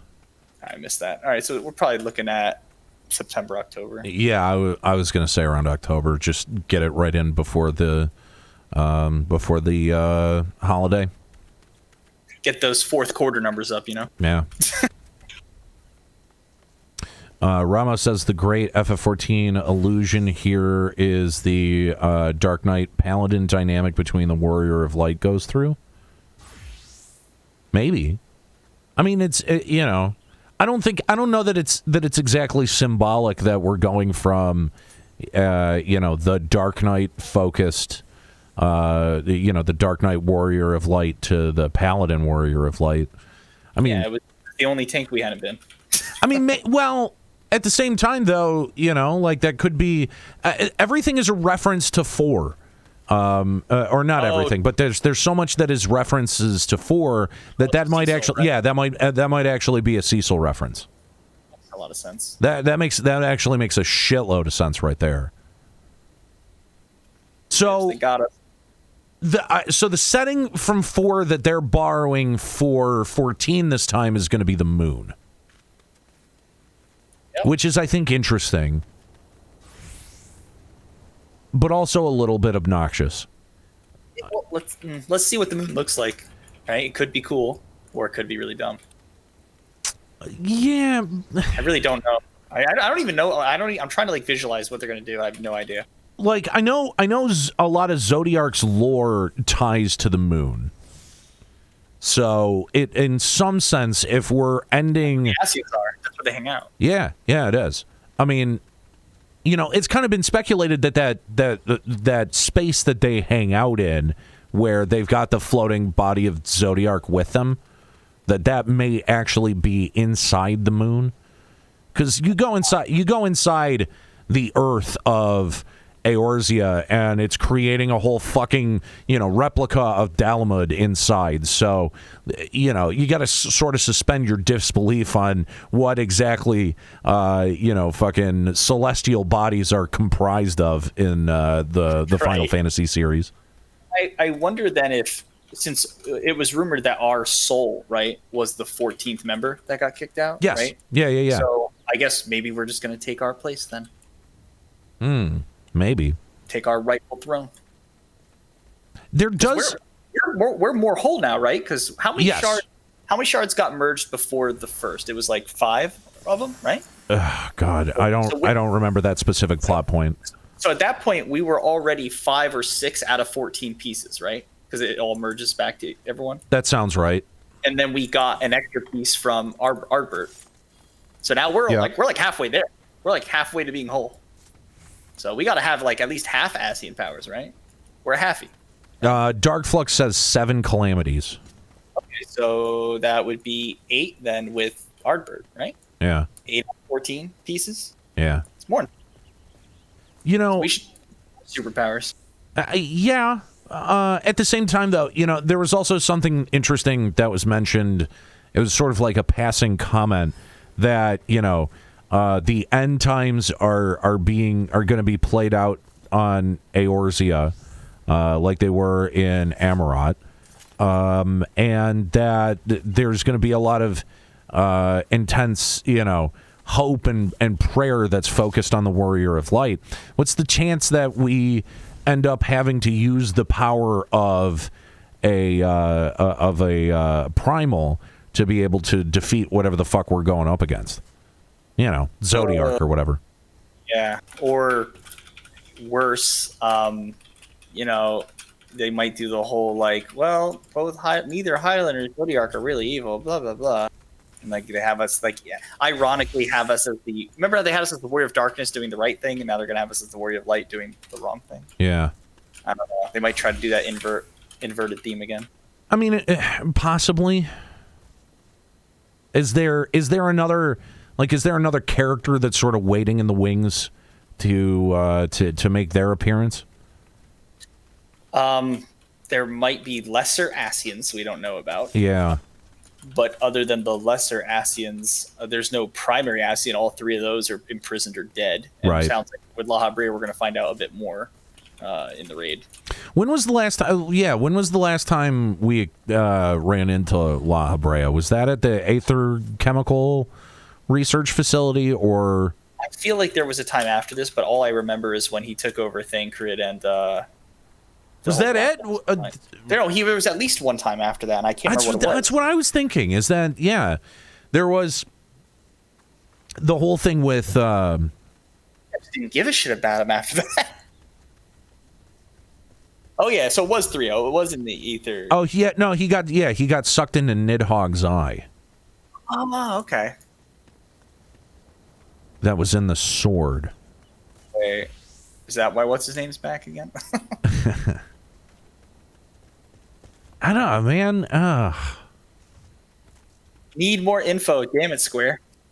And it sucks because the next presentation they're doing isn't even about this stuff. It's just about the next patch. Yeah. So he got sucked into Thoradin's blade, and then we defeated Thoradin. So what happened to Thoradin's blade after we defeated Thoradin? If it was, I was gonna say, if it was Orosite and shattered, he would have just been gone. But I don't. Well, no, because it was.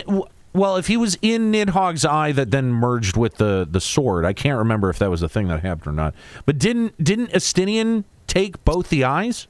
Estinian destroyed the eyes in the end of Stormblood. That's right. He pierced them. He was like, not this shit again. That's right. Man. There's a lot of shit to keep straight. Mm-hmm. Too many threads. Absolutely. Trapped in Tabnasia. Trapped in Tabnasia. I like that explanation. That's a good one. All right. Well, shit. I think that gives us more than enough to think about and talk about, consider, all the way up until Sunday. Again, I'm going to invite you back here Sunday, 8 p.m. if you're a fan of Limit Break Radio, you're probably going to want to hang out for this. Hype. So I think that's, you know what? I think that's going to be it for me tonight, guys. Definitely the stream hype was fun. I really appreciate, the 50 or so of you that were hanging out through the presentation. Again, I said this sort of as we were starting up. I know that so many different streamers and personalities were co-streaming this event. It means a lot to me that you would consider Limit Break Radio a destination for that. Yeah, it's fantastic, guys. I really do, really do appreciate it. Thanks, Strife, for hanging out. This was fun. Just kind of getting the off rip impressions here. Again, we'll dive a little bit deeper into this on Sunday when we you know what, I'm not gonna reveal what we're doing, but you're gonna want to be here Sunday, February 7th, starting at 8 p.m. Eastern, right here, twitch.tv/Limit Break Radio. No live letter. What? You think I'm going to stay up for the live letter? When is the live letter? It's in 2 more. Well, it's at 1 a.m. our time. Fuck that. I'm going to be asleep. If you guys want to discuss the live letter, feel free to comment in the LBR Discord. Yeah. We will be chatting about some of the announcements over there. Also, Dark Flux asking, are you still streaming tomorrow? Yeah, tomorrow, if you want to stop by for some digital wrestling action, if you like pro wrestling, or even if you don't, we do a little thing here on Saturdays starting at 4 p.m. called the One Fall Show Super Universe Mode. We've modified WWE 2K19 a lot. I mean, we're talking almost 200 separate mods that have been installed for WWE 2K19. And what we've done, we've got our own universe that we're managing over there. Where we call the matches, we're not actually playing. We're just setting up computer matches. And then myself, Chuck Bean from the One Fall Show, as well as Will Cherry. You may remember him from a little show called Refresh back in the day. That's right. We're calling the action. Although I think it's just going to be me and Will tomorrow. But you can join us starting at 4 p.m. Eastern right here at twitch.tv/Limit Break Radio. And of course, if you're just newly discovering that the channel is back, I am streaming Tuesdays, Thursdays, and Fridays. You can catch me starting around 7 p.m. Tuesdays is our FF14 day after 5.5 or 5.55 or whatever. After that wraps up, we may end up switching that up to something else. Thursdays is Throwback Thursdays. We go back to FF11, and then Fridays, Fallout Fridays, and of course, always doing Super Universe on Saturdays as well. So, guys, again, I invite you to join us on Sunday, February 7th, for a special presentation from Limit Break Radio, starting at 8 p.m. That's going to be it for me, guys. Again, appreciate you hanging out with me, and hope that you'll come back for what we're doing on Sunday. It's going to be a damn good time. Thanks again, Strife, for hanging out, and thanks to you, yes, you, for hanging out here on the channel tonight. You guys have a good one, and I will talk to you soon.